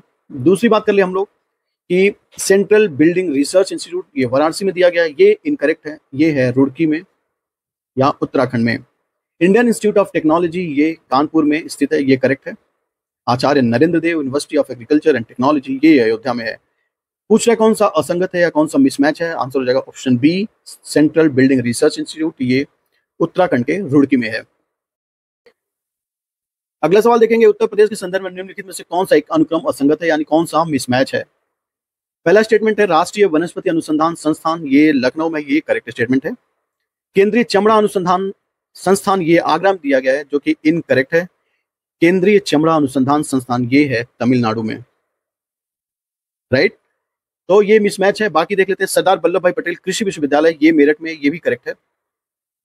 अगला स्टेटमेंट है कि भारतीय दलहन अनुसंधान संस्थान कानपुर में, ये भी करेक्ट है। साथ में आप जानते हैं कि कानपुर में शुगर इंस्टीट्यूट भी है। बनारस हिंदू विश्वविद्यालय की स्थापना मदन मोहन मालवीय ने निम्नलिखित में से किसके सहयोग से की थी? आंसर हो जाएगा डॉक्टर एनी बेसेंट के सहयोग से। 1916 में इसकी स्थापना। कथनों पर विचार करना, बताना है कौन से स्टेटमेंट करेक्ट है। पहला स्टेटमेंट है पूर्व प्राथमिक शिक्षा की आयु 3 से 5 वर्ष निर्धारित की गई है, जो कि इनकरेक्ट है। ये 4 से लेकर 6 वर्ष तक ये निर्धारित की गई है। पहला स्टेटमेंट इनकरेक्ट है। दूसरा स्टेटमेंट है कि प्राथमिक शिक्षा की आयु 6 से 11 वर्ष निर्धारित की गई है। दूसरा स्टेटमेंट करेक्ट है, इसलिए आंसर क्या हो जाएगा? ओनली बी, ये आंसर हो जाएगा, बाकी इनकरेक्ट है। ये देखिए, अभी समीक्षा अधिकारी 2023 में ये पूछा गया सवाल है, इसलिए इस लिहाज से भी यह सवाल इंपॉर्टेंट है। उत्तर प्रदेश में राजकीय स्वतंत्रता संग्राम संग्रहालय शहीद स्मारक निम्नलिखित में से किस स्थान पर स्थापित की गई है? आंसर हो जाएगा मेरठ। अगला सवाल है राजीव गांधी राष्ट्रीय विमानन विश्वविद्यालय उत्तर प्रदेश में कहां पर स्थित है? आंसर हो जाएगा फुर्सतगंज, जो कि अमेठी में अवस्थित है। इसे केंद्रीय विश्वविद्यालय का दर्जा दिया गया। उत्तर प्रदेश में कुल 6 केंद्रीय विश्वविद्यालय हैं। उत्तर प्रदेश में राजकीय मेडिकल कॉलेज की स्थापना की जा रही है कहां पर? तो बदायूं व जौनपुर में। ये 2013 लोअर में पूछा गया, हालांकि ये पुराना और इररिलेवेंट सवाल है। पृथक रूप से व्यावसायिक शिक्षा विभाग का उत्तर प्रदेश में गठन कब किया गया? ये 2007 व 8 में। कन्हैयालाल मणिकलाल केंद्रीय हिंदी संस्थान कहां पर स्थित है? यह आंसर हो जाएगा आगरा। यह है उत्तर प्रदेश शासन द्वारा जिस आयु वर्ग के बच्चों को प्राथमिक शिक्षा उपलब्ध कराने में उच्च प्राथमिकता दी जा रही है, वह उम्र है 14 वर्ष तक, राइट। अगला सवाल है उत्तर प्रदेश का एकमात्र मुक्त विश्वविद्यालय जिसे राजर्षि पुरुषोत्तम दास टंडन मुक्त विश्वविद्यालय के नाम पर जाना जाता है, यही सवाल है। ये प्रयागराज में अवस्थित है। उत्तर प्रदेश में प्रथम विकलांग विश्वविद्यालय कहां पर स्थापित किया गया है? यह चित्रकूट में। ये सवाल देखिए कितनी बार पूछा गया है, इसकी फ्रीक्वेंसी बहुत ज्यादा है, इसलिए इंपॉर्टेंट सवाल है। Doctor Ambedkar institute of technology for handicapped अवस्थित है, ये कानपुर में अवस्थित है। ये भी इंपॉर्टेंट सवाल है, देखिए मेंस में पूछा गया है, यूडीएलडी प्री में पूछा गया, फिर मेंस में, और जीआईसी के साथ हाई कोर्ट और यूपी कांस्टेबल में ये सवाल, और एसआई में भी ये सवाल पूछे गए हैं। कौन सा सवाल है? Doctor Ambedkar institute of technology, जो कि कानपुर में अवस्थित है। आगे के सवाल देख लेते हैं हम लोग। उत्तर प्रदेश का सबसे पुराना विश्वविद्यालय कौन सा है? तो इलाहाबाद विश्वविद्यालय सबसे पुराना विश्वविद्यालय है, जिसकी स्थापना 1887 में हुई थी। अगला सवाल है सरदार वल्लभ भाई पटेल कृषि विश्वविद्यालय कहां पर अवस्थित है? ये मेरठ में इसकी स्थापना कराई गई है, 2000 में स्थापित किया गया इसको। भारतवर्ष में प्रथम कृषि विश्वविद्यालय की स्थापना किस जगह पर की गई थी? तो पंतनगर में भारत का प्रथम कृषि विश्वविद्यालय की स्थापना पंतनगर उत्तराखंड में की गई थी। इसकी स्थापना 1960 में हुई थी। उत्तर प्रदेश में कृषि विश्वविद्यालयों की संख्या कितनी है? तो टोटल कृषि विश्वविद्यालय उत्तर प्रदेश में 5 हैं, जिनके नाम चंद्रशेखर आजाद कृषि विश्वविद्यालय कानपुर में है। इसके बाद से नरेंद्र देव कृषि विश्वविद्यालय अयोध्या में है। सैम हिगिन बॉटम कृषि विश्वविद्यालय प्रयागराज में है। सरदार वल्लभ भाई पटेल कृषि विश्वविद्यालय ये मेरठ में है। बांदा कृषि एवं प्रौद्योगिकी विश्वविद्यालय ये बांदा में अवस्थित है। केंद्रीय तिब्बती अध्ययन विश्वविद्यालय सारनाथ वाराणसी में किस वर्ष स्थापित की गई थी? ये है 1967 में। देखिए, इससे सवाल ऐसे पूछा जाता है कि केंद्रीय तिब्बती अध्ययन विश्वविद्यालय भारत में कहां पर अवस्थित है? आंसर हो जाएगा वाराणसी। या ऐसे भी सवाल पूछे जाते हैं केंद्रीय तिब्बती अध्ययन विश्वविद्यालय उत्तर प्रदेश के किस डिस्ट्रिक्ट में है? आंसर हो जाएगा सारनाथ वाराणसी। इसकी स्थापना 1967 में हुई थी। उत्तर प्रदेश में राज्य उच्च शिक्षा परिषद कब स्थापित किया गया था? आंसर हो जाएगा 1995। ये ROAR 2016 में पूछा गया है। उत्तर प्रदेश के निम्नलिखित विश्वविद्यालयों में से कौन सा प्राचीनतम विश्वविद्यालय? आंसर हो जाएगा संपूर्णानंद संस्कृत विश्वविद्यालय, जो कि वाराणसी में स्थित है। इसकी स्थापना 1791 में हुई थी। इलाहाबाद विश्वविद्यालय की स्थापना 1887 में, काशी विश्वविद्यालय की स्थापना 1921 में, और दीनदयाल उपाध्याय गोरखपुर विश्वविद्यालय की स्थापना 1957 में हुई थी। 31 दिसंबर 2017 को उत्तर प्रदेश में उच्च शिक्षा विभाग के अंतर्गत कितने राज्य विश्वविद्यालय हैं? आंसर हो जाएगा 15 से अधिक। ये कोई इररिलेवेंट सवाल है। अगला सवाल है गुरु गोविंद सिंह स्पोर्ट्स कॉलेज कहां पर स्थापित किया गया है? लखनऊ में, जिसकी स्थापना 1 अगस्त 1975 में हुई थी। तो ये ध्यान रखना है, सवाल ये है कि गुरु गोविंद सिंह स्पोर्ट्स कॉलेज कहां पर स्थापित है? ये है लखनऊ में। अगला सवाल इंपॉर्टेंट है, उत्तर प्रदेश में पंडित दीनदयाल उपाध्याय पशु चिकित्सा विज्ञान विश्वविद्यालय व गौ रक्षा अनुसंधान संस्थान कहां पर है? तो ये है मथुरा में। ये सवाल स्टाफ नर्स 2022 में पूछा गया, यूपीपीसीएस 2008 में, बीईओ 2019 का जो परीक्षा हुआ था उसमें पूछा गया, स्टाफ नर्स 2022 में अगेन, और ROAR के साथ साथ लोअर मेंस में भी ये सवाल पूछा गया है। तो हमें ध्यान रखना है कि उत्तर प्रदेश में पंडित दीनदयाल उपाध्याय पशु चिकित्सा विज्ञान विश्वविद्यालय एवं गौ अनुसंधान, यह मेरठ में अवस्थित है, ध्यान रखिएगा। अगला सवाल है, उत्तर प्रदेश में कौन सा एक सही सुमेलित नहीं है, राइट, इसको देखना है। राष्ट्रीय जैविक खेती अनुसंधान केंद्र, ये गाजियाबाद में है, ये करेक्ट है। अगली बात है, भारतीय दलहन अनुसंधान, ये कानपुर में है। भारतीय सब्जी अनुसंधान संस्थान गोरखपुर लिखा है जो कि इनकरेक्ट है, ये वाराणसी में है। तो आंसर क्या हो जाएगा, ऑप्शन सी पूछ रहा है कौन सा सही सुमेलित नहीं है। तो भारतीय सब्जी अनुसंधान केंद्र गोरखपुर दिया है जो कि इनकरेक्ट है। इसकी जगह पर क्या होगा, भारतीय कृषि अनुसंधान संस्थान, ये वाराणसी में स्थित है। अगला, भारतीय गन्ना अनुसंधान केंद्र, ये लखनऊ में है। अगला है, उत्तर प्रदेश में आलू अनुसंधान केंद्र किस जिले में अवस्थित है, आंसर हो जाएगा मेरठ। भारतीय चारा अनुसंधान संस्थान, ये अवस्थित है झांसी में, जिसकी स्थापना 1962 में हुई थी। नेक्स्ट देख लेंगे, निम्नलिखित में से कौन सा एक उत्तर प्रदेश के संदर्भ में सही सुमेलित नहीं है। खाद्य अनुसंधान व विश्लेषण केंद्र, ये लखनऊ में अवस्थित है, करेक्ट है। खाद्य पार्क, ये नोएडा में है। सरदार वल्लभ भाई पटेल कृषि विश्वविद्यालय, यह मेरठ में है। अगला है, दलहन शोध संस्थान, ये आगरा दिया है जो कि इनकरेक्ट है, यह है कानपुर में। ठीक है, तो इसका आंसर क्या हो जाएगा, ऑप्शन डी, ये कानपुर में अवस्थित है। वीवी गिरी राष्ट्रीय श्रम संस्थान, यह है नोएडा में, इसे भी ध्यान रखना चाहिए। वीवी गिरी राष्ट्रीय श्रम संस्थान, यह है नोएडा में। अगला सवाल है, केंद्रीय औषधि शोध संस्थान, यह कहां पर है, इसका आंसर हो जाएगा लखनऊ। उत्तर प्रदेश में भारतीय सूचना प्रौद्योगिकी संस्थान जहां है वह कौन सा स्थान है, वह है प्रयागराज। उत्तर प्रदेश में कृषि अनुसंधान परिषद निम्नलिखित में से किस स्थान पर अवस्थित है, लखनऊ में। भारतीय अन्न भंडारण प्रबंधन व अनुसंधान संस्थान, ये अवस्थित है हापुड़ में। ये सवाल याद रखिएगा, भारतीय अन्न भंडारण प्रबंधन अनुसंधान संस्थान, ये हापुड़ में अवस्थित है, ऑप्शन ए। कुछ सवाल इसमें स्किप किए जा रहे हैं जो कि इररिलेवेंट है और करंट के लिए वो क्वेश्चन बनाए गए थे, तो उन सवालों को हम लोग स्किप कर दिए हैं। अगला सवाल है, सूची 1 को सूची 2 से मैच करना है। इंस्टीट्यूट दिए गए, उनके स्थापना वर्ष दिए गए हैं। पहला है भातखंडे संगीत संस्थान, ये 1926 में बना था, ये करेक्ट है। राज्य ललित कला अकादमी 1962 में, ये दोनों ही मैच हैं। अगला देख लेते, उत्तर प्रदेश संस्कृत संगीत नाटक अकादमी 1963 में और भारतेंदु नाटक अकादमी 1975 में। आंसर हो जाएगा ऑप्शन ए, 1, 2, 3 सीधे सीधे मैच करते हैं। अगला सवाल है, मोतीलाल नेहरू बाल संग्रहालय कहाँ पर अवस्थित है, ये हो जाएगा लखनऊ में। निम्नलिखित युग्मों में से कौन सा युग्म सही सुमेलित नहीं है, लाल बहादुर शास्त्री गन्ना विकास संस्थान, यह मेरठ में दिया है जो कि इनकरेक्ट है, यह लखनऊ में है। तो पहला ही इनकरेक्ट है और पूछा कौन सा सही सुमेलित नहीं है, तो आंसर हो जाएगा ऑप्शन ए, पिकअप, ये लखनऊ में है, ये करेक्ट है। राज्य चर्म विकास व विपणन निगम लिमिटेड आगरा में, यूपीएफसी यानी उत्तर प्रदेश वित्तीय निगम, ये कानपुर में अवस्थित है। तो ये सबके सब मैच है। ये देख लीजिए, पेपर टेक्नोलॉजी संस्थान, ये है सहारनपुर में। सूची 1 को सूची 2 से मैच करना है। वीवी गिरी नेशनल लेबर इंस्टीट्यूट, ये है नोएडा में। सेंट्रल ड्रग रिसर्च इंस्टीट्यूट, ये है लखनऊ में। नेशनल जालमा इंस्टीट्यूट फॉर लेप्रोसी, ये है आगरा में। और central institute for the research and capital, ये हो जाएगा मेरठ में। आंसर हो जाएगा ऑप्शन डी, इसका आंसर हो जाएगा। चाहे तो इसे देख सकते हैं, यहाँ पर उसका डिटेल है, यहाँ से आप स्क्रीनशॉट भी ले सकते हैं। अगला सवाल देख लेते हैं, उत्तर प्रदेश का बायोटेक पार्क कहाँ पर अवस्थित है, लखनऊ में। डॉक्टर भीमराव अंबेडकर पुलिस अकादमी उत्तर प्रदेश में कहाँ पर है, यह है मुरादाबाद में, इसे ध्यान रखना है। सरदार वल्लभ भाई पटेल कृषि व तकनीकी विश्वविद्यालय भारत के उत्तर प्रदेश में किस जिले में अवस्थित है, ये हो जाएगा मेरठ। बाकी और भी कुछ संस्थान है, इसे भी देख लीजिए। सरदार वल्लभ भाई पटेल कृषि और तकनीकी विश्वविद्यालय, यह मेरठ में है। राष्ट्रीय वनस्पति अनुसंधान संस्थान लखनऊ में।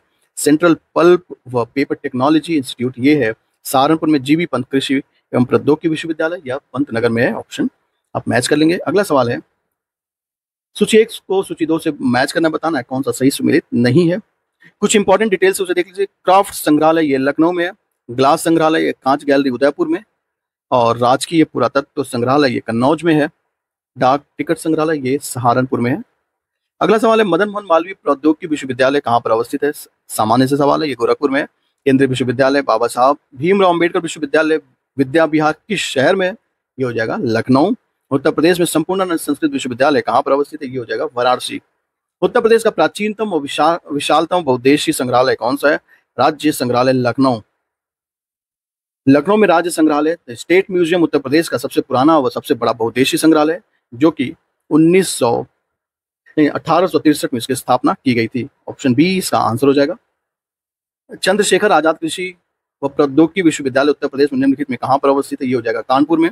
डॉक्टर उत्तर प्रदेश में डॉक्टर भीमराव अंबेडकर विश्वविद्यालय, जिसे मूल रूप से आगरा विश्वविद्यालय के नाम से जाना जाता है, की नींव किस वर्ष रखी गई थी? इसका आंसर हो जाएगा 1927, ऑप्शन बी इसका आंसर हो जाएगा। भारतीय प्रौद्योगिकी संस्थान कानपुर में किस वर्ष स्थापना की गई थी? 1959 में। अगला सवाल है, निम्नलिखित में से कौन सी भाषा उत्तर प्रदेश में सबसे कम लोगों द्वारा बोली जाती है? संस्कृत।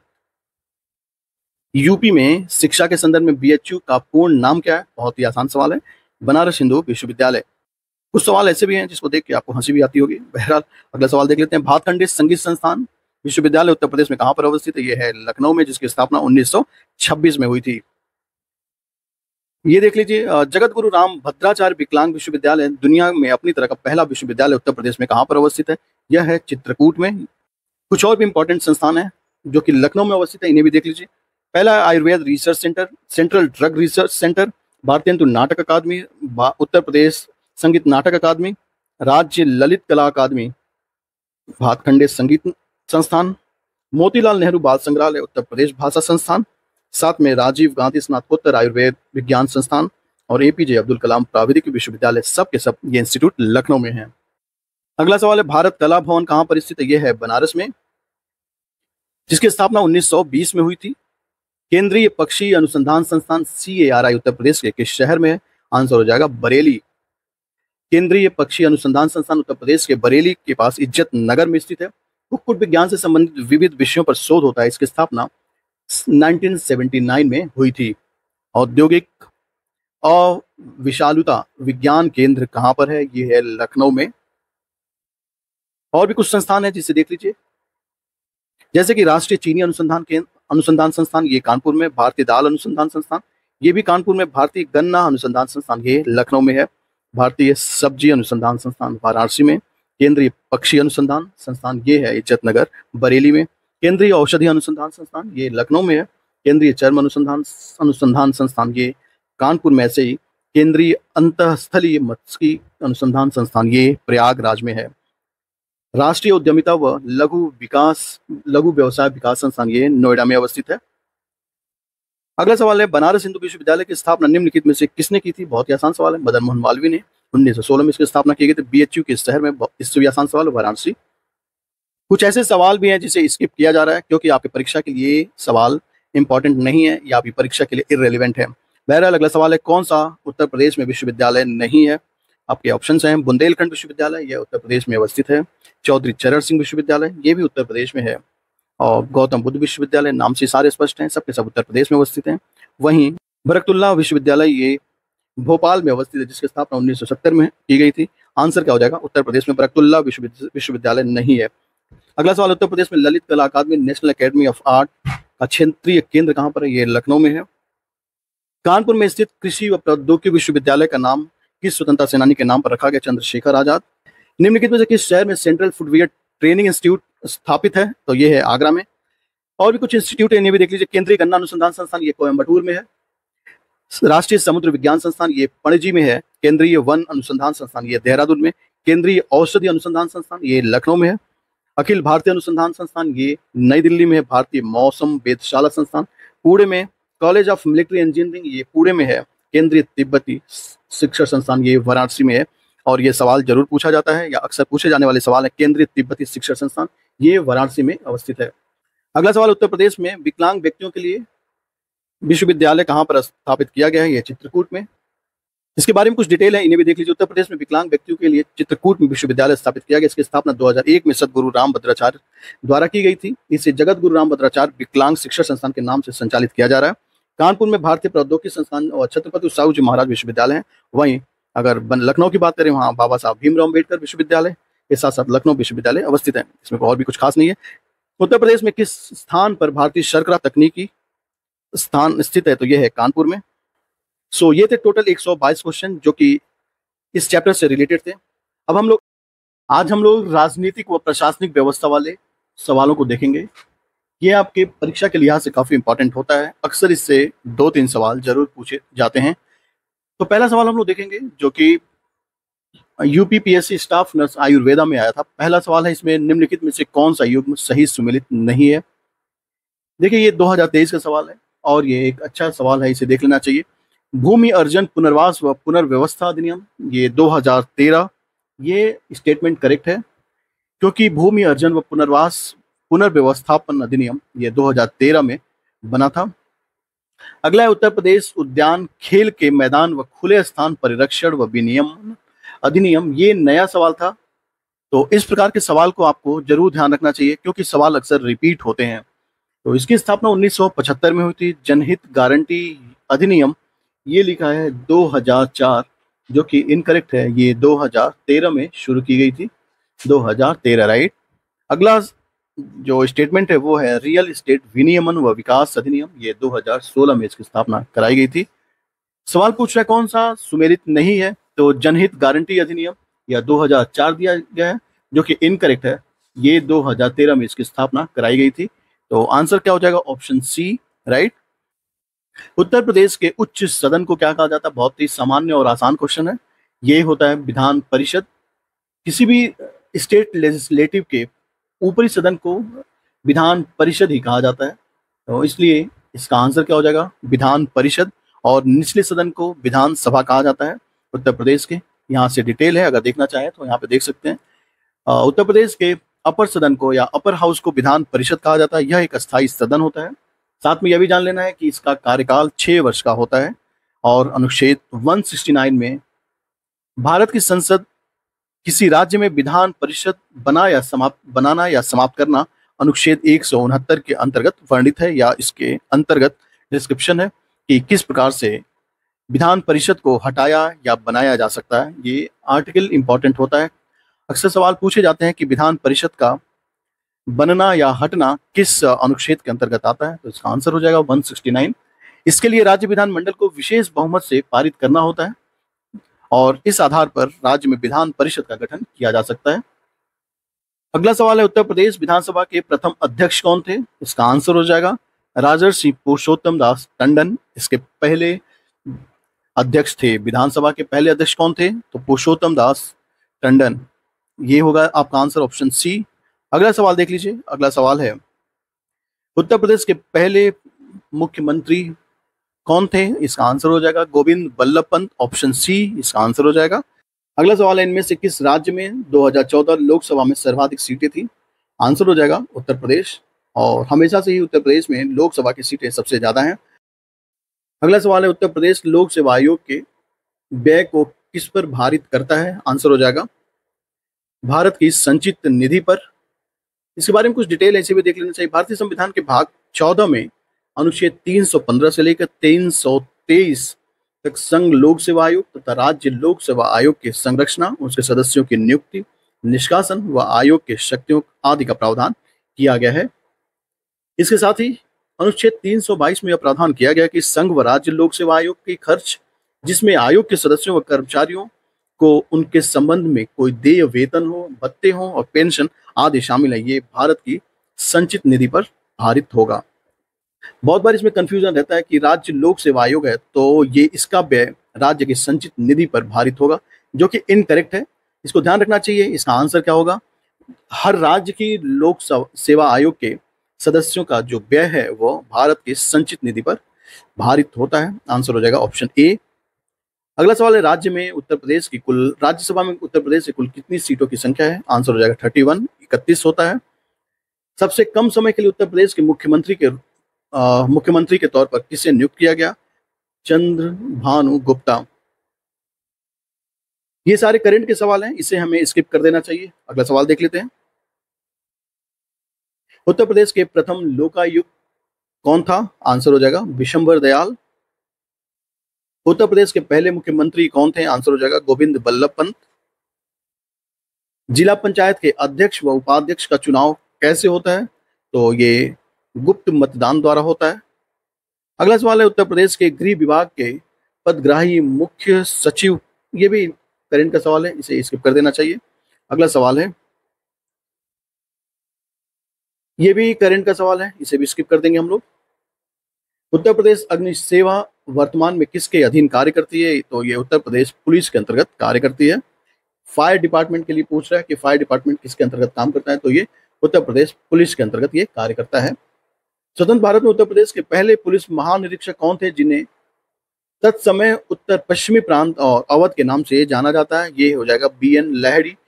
संसद में उत्तर प्रदेश के प्रतिनिधित्व के संदर्भ में निम्नलिखित कथनों पर विचार करना है। कौन से कथन सही है? राज्यसभा के लिए उत्तर प्रदेश को 31 सीटें आवंटित की गई हैं, ये करेक्ट है। 31 सीटें राज्यसभा को आवंटित हैं और लोकसभा के लिए 80 सीटें पर निर्वाचन होता है। तो दोनों एक स्टेटमेंट करेक्ट है। आंसर हो जाएगा 1 व 2, दोनों ही करेक्ट है। यूपीपी से 2023 में यह पूछा गया है। अगला सवाल है, निम्नलिखित में से उत्तर प्रदेश पंचायतों की आय के स्रोतों में से कौन सा एक अपवाद है? आपके ऑप्शन है पशु कर, ये करेक्ट है। ये स्थानीय व्यापार कर, इससे भी पंचायतों की आय होती है। भवन कर, ये भी पंचायतों की आय का एक मुख्य स्रोत है। आंसर इसमें से क्या हो जाएगा? उपर्युक्त में से कोई नहीं। इसके बारे में कुछ विस्तार से देख लीजिए। उत्तर प्रदेश के पंचायतों की आय के प्रमुख स्रोत कौन कौन से हैं, इसे जान लेना चाहिए। तो प्रांतीय सरकार से जो प्राप्त अनुदान है वे, पशु व वाहनों पर लगाए जाने वाले कर, अस्थायी बाजारों में माल की बिक्री पर लगाए जाने वाले कर, कृषि भूमि पर विशिष्ट उद्देश्यों के लिए लगाया गया कर, भवन कर, जल कर, गांव के बाजारों व मेलों पर लगाए जाने वाला कर आदि जो है उत्तर प्रदेश के पंचायतों के आय के मुख्य स्रोत हैं। राज्य सरकारों के लिए अनिवार्य किया गया है कि वे पंचायतों को कर व गैर कर राजस्व की वसूली के लिए सक्षम बनाने हेतु कानून बनाए। अगली बात है, उत्तर प्रदेश के लोकायुक्त निम्नलिखित में से किसे अपना त्याग पत्र संबोधित करते हैं? तो आसान सवाल है ये, उत्तर प्रदेश के राज्यपाल को। ये सवाल पूछा गया है यूपी एपीओ में, जो कि 2015 में ये सवाल पूछा गया था। यूपी के ग्राम प्रधान का निर्वाचन किस प्रकार से होता है, इसके बारे में बताइए। आपके ऑप्शंस देख लीजिए क्या क्या दिए हुए हैं। तो पंचायत की सीमा क्षेत्र में निवास करने वाले सभी वयस्कों द्वारा किया जाता है, ये इनकरेक्ट है। सभी वयस्कों द्वारा नहीं, बल्कि जो निर्वाचित सूची में हैं वे लोग ही इसके वोट डालने के हकदार होते हैं।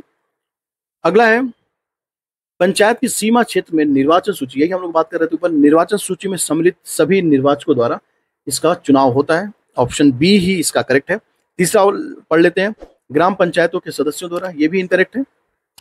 हम लोगों ने ऊपर देखा था कि निर्वाचन सूची में जो भी लोग सम्मिलित हैं वही लोग इसके निर्वाचन मंडल में शामिल होते हैं।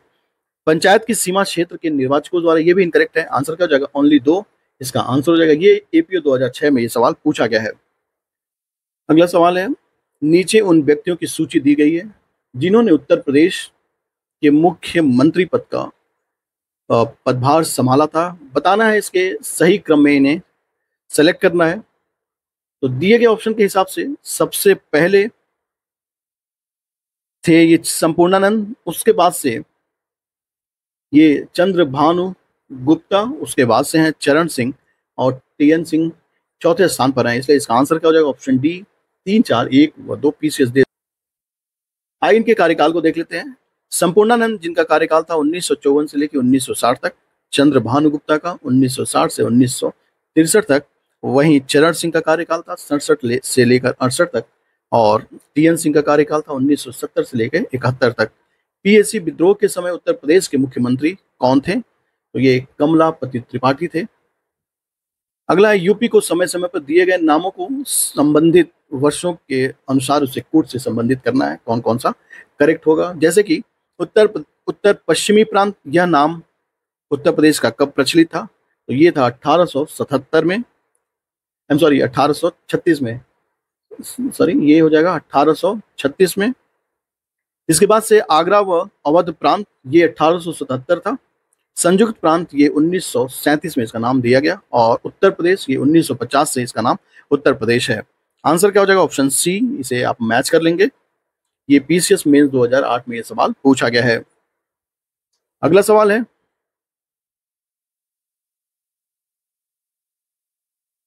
यूनाइटेड प्रोविंस कब उत्तर प्रदेश बना? 1950 में। उत्तर प्रदेश में विधान परिषद वित्त विधेयक को कितने दिन विलंबित रखा जा सकता है? 14 दिन तक। ये एक अच्छा सवाल है, इसे ध्यान से देखिएगा। उत्तर प्रदेश किस क्षेत्रीय परिषद का सदस्य है? ये हो जाएगा मध्य क्षेत्रीय परिषद का ही उत्तर प्रदेश सदस्य है।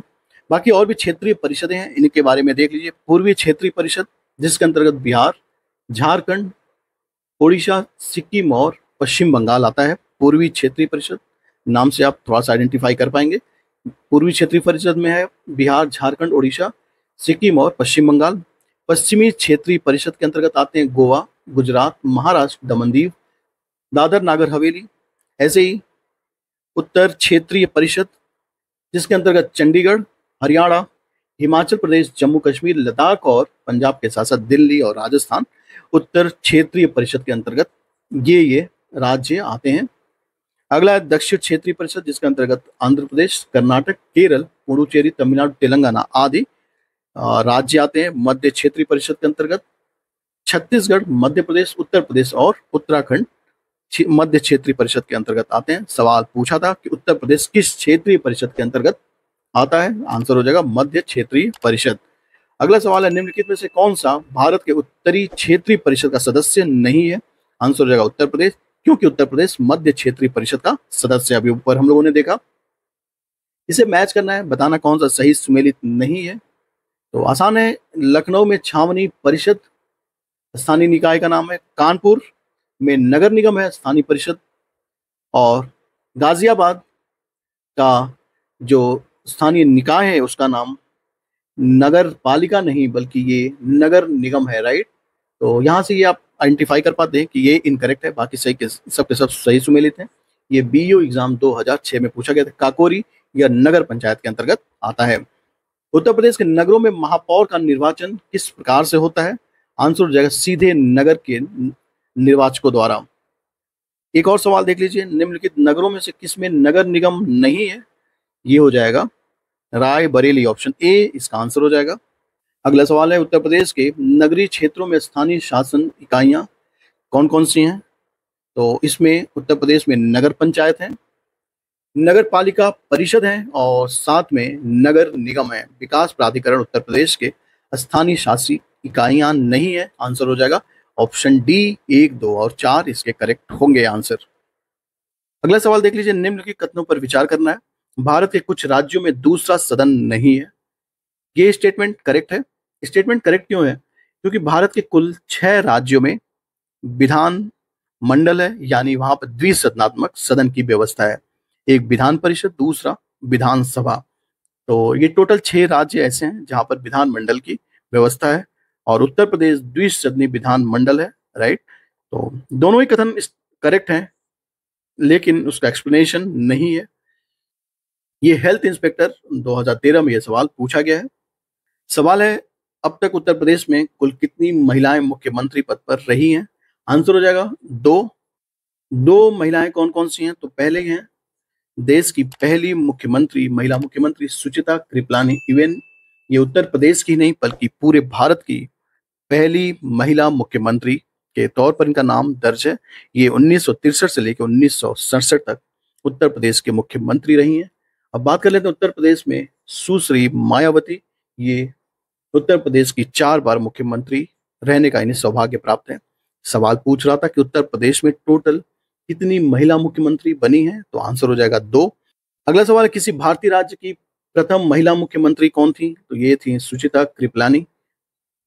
गौतम बुद्ध नगर जिले का मुख्यालय कहां पर है, ग्रेटर नोएडा। यूपी विधानसभा के प्रथम अध्यक्ष कौन थे, तो पुरुषोत्तम दास टंडन इसका आंसर हो जाएगा।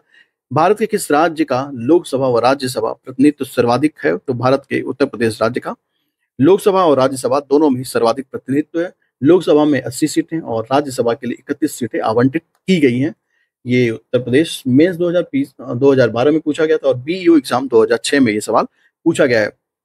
निम्नांकित में से उत्तर प्रदेश का 71वां जनपद कौन बना है, ये काफी पुराना सवाल है, ये करंट का सवाल था, इसलिए इसको हम लोग स्किप कर देंगे।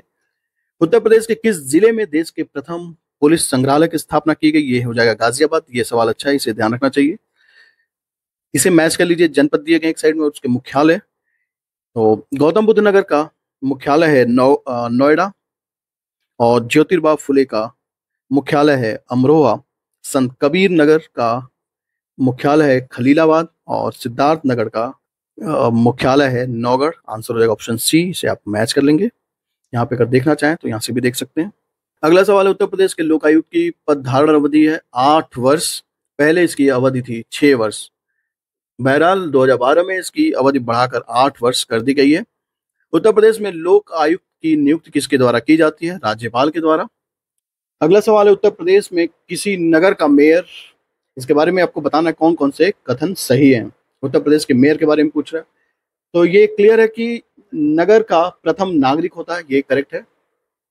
नगर निगम का पदेन अध्यक्ष होता है, सदस्य होता है, राइट, ये भी करेक्ट है। और इसके साथ कार्यकारिणी समिति का पदेन सभापति होता है, ये भी स्टेटमेंट करेक्ट है।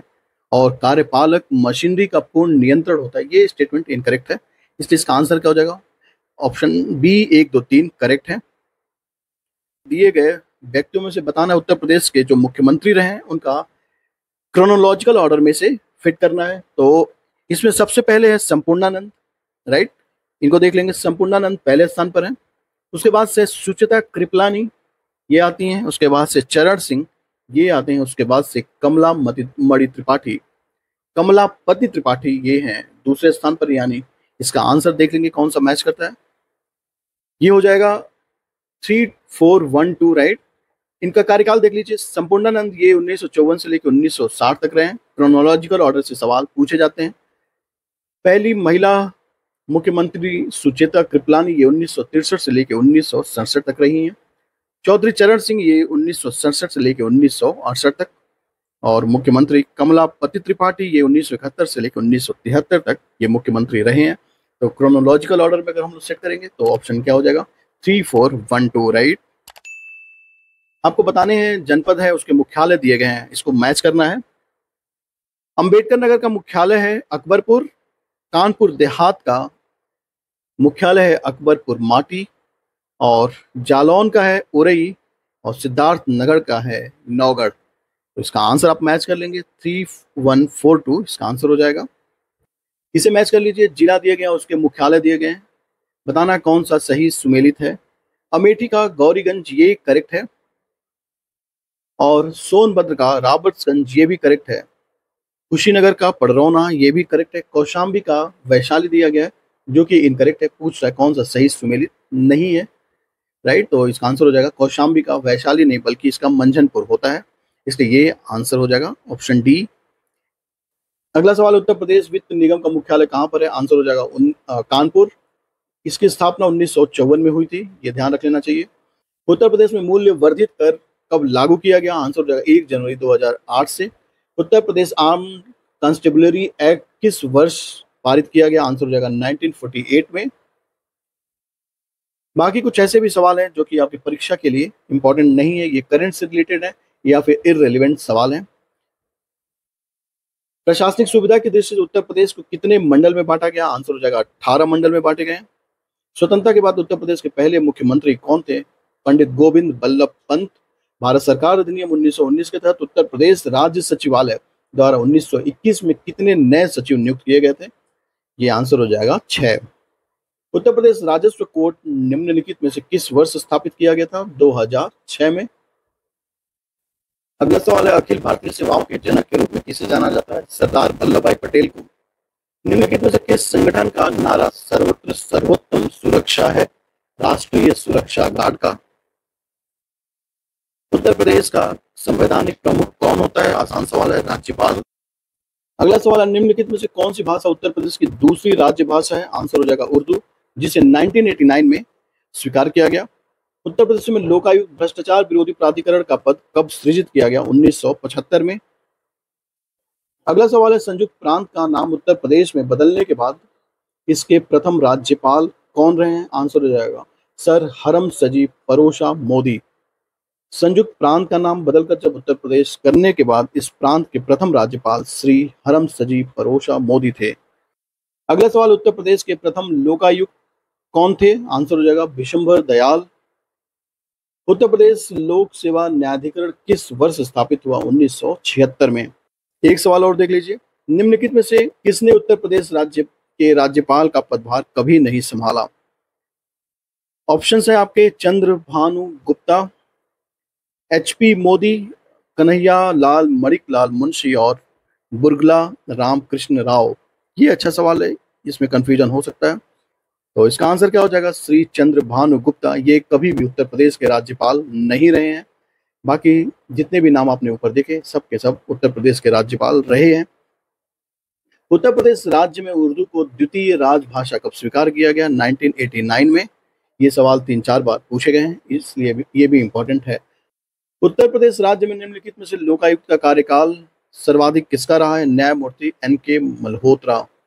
निम्नलिखित में से कौन कभी भी उत्तर प्रदेश का राज्यपाल नहीं रहा है? आंसर हो जाएगा ND Tiwari, option A. Uttar Pradesh राज्य कब अस्तित्व में आया? आंसर हो जाएगा 1 अप्रैल 1937 को। संयुक्त प्रांत से उत्तर प्रदेश के रूप में नाम बदलने के बाद उत्तर प्रदेश का पहला राज्यपाल कौन बना? ये सवाल देख लीजिए, ये इंपॉर्टेंट सवाल है। हरमसजी परोसा मोदी, ये जब संयुक्त प्रांत से इसका नाम बदलकर उत्तर प्रदेश किया गया तो पहले उत्तर प्रदेश के राज्यपाल हरमसजी परोसा मोदी थे। तो ये थे अभी तक के जो उत्तर प्रदेश प्रशासनिक व्यवस्था और अन्य जो सवाल हैं जो आपकी परीक्षा के लिए इंपॉर्टेंट होते हैं। तो ये कंप्लीट क्वेश्चन आंसर है। हम लोग सेंसस देखेंगे। आप जानते हैं कि समीक्षा अधिकारी व सहायक समीक्षा अधिकारी में अभी इंडिया के सेंसस से बहुत सारे सवाल डायरेक्टली पूछे गए थे। संभावना है इस बार उत्तर प्रदेश के सेंसस भी पूछे जा सकते हैं।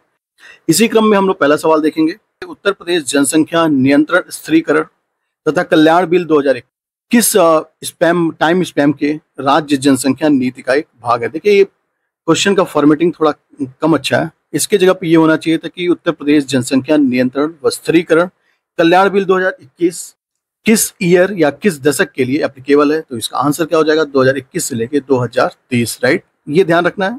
इस सवाल का डिटेल देख लीजिए। उत्तर प्रदेश जनसंख्या नियंत्रण व स्थिरीकरण कल्याण बिल 2021, यह 2021 से लेके 2030 तक के टाइम स्पैम के लिए। साथ में यह भी जान लेना चाहिए कि प्रजनन दर को 2026 तक फिलहाल 2.1 से घटाकर 1.9 करने का लक्ष्य है, जबकि वर्तमान में भारत का प्रजनन दर 2.7 प्रति हजार जनसंख्या है, राइट? ये आपको ध्यान रखना है कि जो टाइम स्पैम है वो है 2021 से लेकर 2030 तक। और साथ में यह भी जान लेना चाहिए वर्तमान में यानी प्रेजेंट टाइम पर इसका प्रजनन दर उत्तर प्रदेश का कितना है? 2.7 प्रति हजार है, ये ध्यान रखना है। 2011 की जनगणना के अंतिम आंकड़ों के अनुसार उत्तर प्रदेश का कौन सा जिला सर्वोच्च साक्षरता वाला जिला है? देखिए अंतिम आंकड़े दिए गए जो कि अब इस प्रकार के सवाल नहीं पूछे जाते। सवाल इसलिए नहीं पूछे जाएंगे क्योंकि ये जो सवाल का फॉर्मेट है ये जब अंतिम आंकड़े आए थे यानी प्रोविजनल डेटा था तब के ये सवाल हैं। फिलहाल अब सवाल आएगा कि अंतिम आंकड़ों के अनुसार यानी फाइनल डेटा के अनुसार उत्तर प्रदेश का सर्वोच्च साक्षरता वाला जिला कौन सा है? आंसर हो जाएगा गौतम बुद्ध नगर। इसके साथ यह भी जान लीजिए गौतम बुद्ध नगर के बाद दूसरा है गाजियाबाद, उसके बाद औरैया है, उसके बाद कानपुर है। इसका क्रम भी आपको याद रखना चाहिए। तो अगर इसको एक कोड के भाषा अगर आप इसको एक ट्रिक के माध्यम से याद करना चाहते हैं तो इस प्रकार से याद कर सकते हैं, गौ का और इटगा।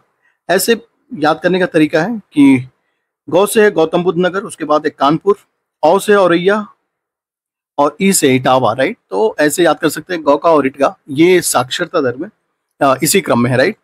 तो ये ध्यान रखना आपको। इसके साथ ही ये भी जान लीजिए सर्वाधिक साक्षरता गौतम बुद्ध नगर का और न्यूनतम साक्षरता जिला कौन सा है? तो वो है श्रावस्ती। अगला सवाल है जनसंख्या की दृष्टि से उत्तर प्रदेश का कौन सा जिला सबसे बड़ा जिला है? अगला सवाल है जनसंख्या के दृष्टिकोण से उत्तर प्रदेश का कौन सा जिला सबसे बड़ा जिला है? जनसंख्या की दृष्टि से बताना है तो इसका आंसर क्या हो जाएगा? इलाहाबाद। इसके अलावा और भी जो डिस्ट्रिक्ट है उसको भी देख लीजिए कि जनसंख्या के घटते क्रम में कौन कौन से जिले हैं। तो इसे भी अगर आप ट्रिक के माध्यम से याद करना चाहें तो ऐसे याद कर सकते हैं, ई मुगा आल, ऐसे याद करने का एक तरीका है। इलाहाबाद है, उसके बाद से मुरादाबाद, उसके बाद से गाजियाबाद, देन आजमगढ़, उसके बाद से है लखनऊ। ये आपको सीक्वेंस याद कर लेना चाहिए। इस प्रकार के सीक्वेंस पूछे जाते हैं अक्सर। तो सबसे अधिक साक्षरता वाला सबसे अधिक जनसंख्या वाला जिला कौन सा है? तो वो है इलाहाबाद। उसके बाद से हम लोगों ने बात किया मुरादाबाद, उसके बाद से गाजियाबाद। देन वहीं अगर क्षेत्रफल की दृष्टि से सबसे बड़ा जिला की बात करें तो सबसे बड़ा जिला है लखीमपुर खीरी। हम लोगों ने अभी ऊपर क्या देखा था? जनसंख्या की दृष्टि से सबसे बड़ा जिला, तो वो है प्रयागराज या इलाहाबाद। उसके बाद का सीक्वेंस हम लोगों ने देखा था। अगर वहीं सबसे छोटे जिले की बात करेंगे जनसंख्या की दृष्टि से तो वो हो जाएगा महोबा।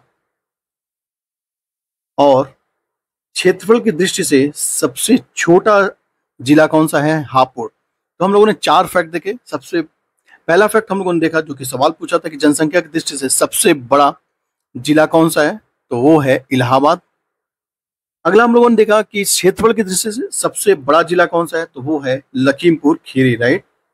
सबसे छोटा जिला की बात करें हम लोग जनसंख्या की दृष्टि से, तो वो हो जाएगा महोबा। साथ में क्षेत्रफल की दृष्टि से सबसे छोटा जिला कौन सा है, हापुड़। तो ये चारों फैक्ट आपको याद कर लेना चाहिए। अगला सवाल है उत्तर प्रदेश के किस जनपद के अंतर्गत उच्चतम साक्षरता प्रतिशत है, तो ये हो जाएगा औरैया।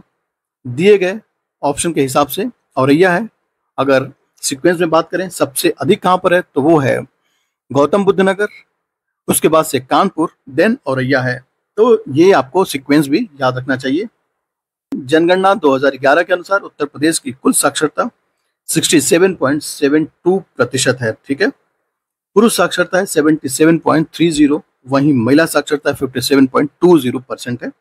सर्वाधिक साक्षरता वाला जिला हम लोगों ने बात किया था, पहला सवाल यही था गौतम बुद्ध नगर, उसके बाद से कानपुर, देन औरैया। हम लोगों ने इसका कोड क्या याद किया था, गौका और इटका, राइट।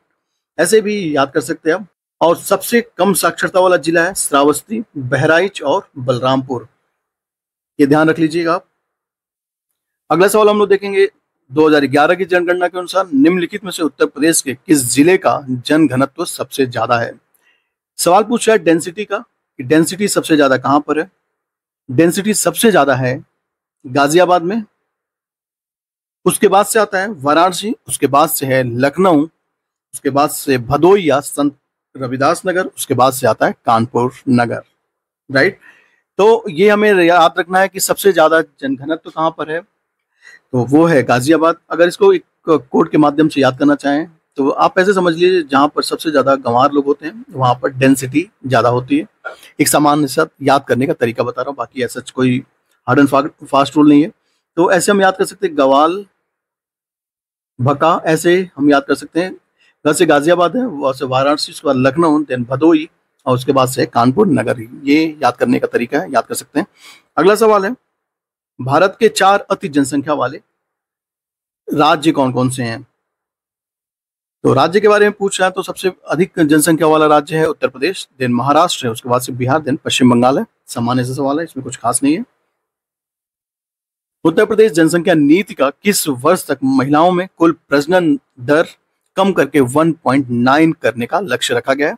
अभी हम लोगों ने दूसरा सवाल देखा था कि जो उत्तर प्रदेश की जनसंख्या नीति थी उसमें किस टाइम स्पैन इंक्लूड किया गया है, 2021 से लेके 2030 तक की बात उसमें की गई है। उसके लक्ष्य हम लोगों ने देखे थे, कौन कौन से लक्ष्य निर्धारित किए गए। तो उसमें एक लक्ष्य ये भी था कि 2026 तक प्रजनन दर यानी टोटल फर्टिलिटी रेट को कम करके 2.1 पर लाना था। 2.1 पर लाना था कब, 2026 तक, और 1.9 पर लाने का लक्ष्य रखा गया 2030 तक, राइट। तो ये फैक्ट याद रखना है कि 2030 तक टोटल फर्टिलिटी रेट को 1.9 पर लाने का लक्ष्य रखा गया है। साथ में यह भी जान लीजिए फिलहाल यानी करंट में उत्तर प्रदेश का टोटल फर्टिलिटी रेट कितना है, 2.4 है, राइट। इसको याद रखना है, 2.4 अगेन। अगला सवाल हम लोग देखेंगे, उत्तर प्रदेश की अत्यधिक जनसंख्या बढ़ोतरी के पीछे कौन सा कारण है। आपके ऑप्शंस हैं शिक्षा दर में वृद्धि, ये कोई विशेष कारण नहीं हो सकता आपकी जनसंख्या वृद्धि के लिए, बल्कि शिक्षा में वृद्धि दर जो है अगर ज्यादा है तो वो जनसंख्या में नियंत्रण के लिए उत्तरदायी होता है। जनसंख्या बढ़ोतरी के पीछे कारण क्या है, तो स्वास्थ्य में सुधार व बीमारियों पर नियंत्रण जो है जनसंख्या वृद्धि दर का एक बड़ा कारण है, राइट। इसके पीछे सबसे पहला रीजन तो ये है कि जहां जन्म दर स्थिर होने के बावजूद अगर मृत्यु दर को कम कर दिया जाए या कंट्रोल कर दिया जाए, और इसको कंट्रोल करने का एक तरीका यह भी है कि स्वास्थ्य सुविधाओं को बढ़ोतरी किया जाए और बीमारियों पर नियंत्रण पाया जा सके। इस वजह से भी जनसंख्या वृद्धि दर का एक बड़ा कारण माना जाता है।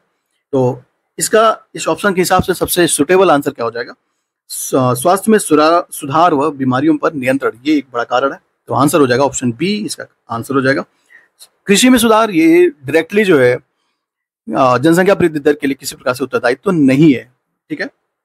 अगला है तीव्र गति में शहरीकरण, ये भी कोई बड़ा रीजन नहीं है और इवन कोई भी यह रीजन नहीं होता जिससे कि जनसंख्या वृद्धि दर हो। और जैसे जैसे शहरीकरण बढ़ता है वैसे वैसे जनसंख्या का वृद्धि दर कम होने के कगार पर रहता है।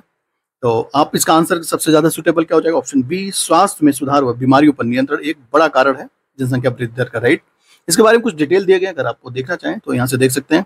अगला सवाल है, विगत जनसंख्या की तुलना में 2011 की जनगणना में उत्तर प्रदेश की जनसंख्या कितने प्रतिशत की वृद्धि दर की गई है? तो आंसर हो जाएगा 20.23%। आसान सवाल है, हार्ड फैक्ट है, इसको आप याद कर लीजिएगा। जनगणना 2011 के अनुसार उत्तर प्रदेश राज्य का समग्र लिंगानुपात यानी सेक्स रेशियो कितना है? आंसर हो जाएगा 912। इसके बारे में डिटेल है, इसे देख लेना चाहिए। देखिए मल्टीपल टाइम से ये सवाल पूछे गए हैं, इसका डिटेल देख लीजिए। जनगणना 2011 के अनुसार उत्तर प्रदेश राज्य का समग्र लिंगानुपात 912 यानी 912 है। औसत लिंगानुपात प्रति 1000 पुरुषों पर महिलाओं की संख्या से निर्धारित किया जाता है। 2011 की जनगणना के अनुसार उत्तर प्रदेश में कुल जनसंख्या 19.98 करोड़ है। उत्तर प्रदेश, ये सारे फैक्ट जो हैं इससे डायरेक्ट रिलेटेड नहीं है, फिर भी एक फैक्ट है जो कि आपकी परीक्षा के लिए इंपॉर्टेंट होता है, इसलिए इसको एक बार जरूर देख लीजिए।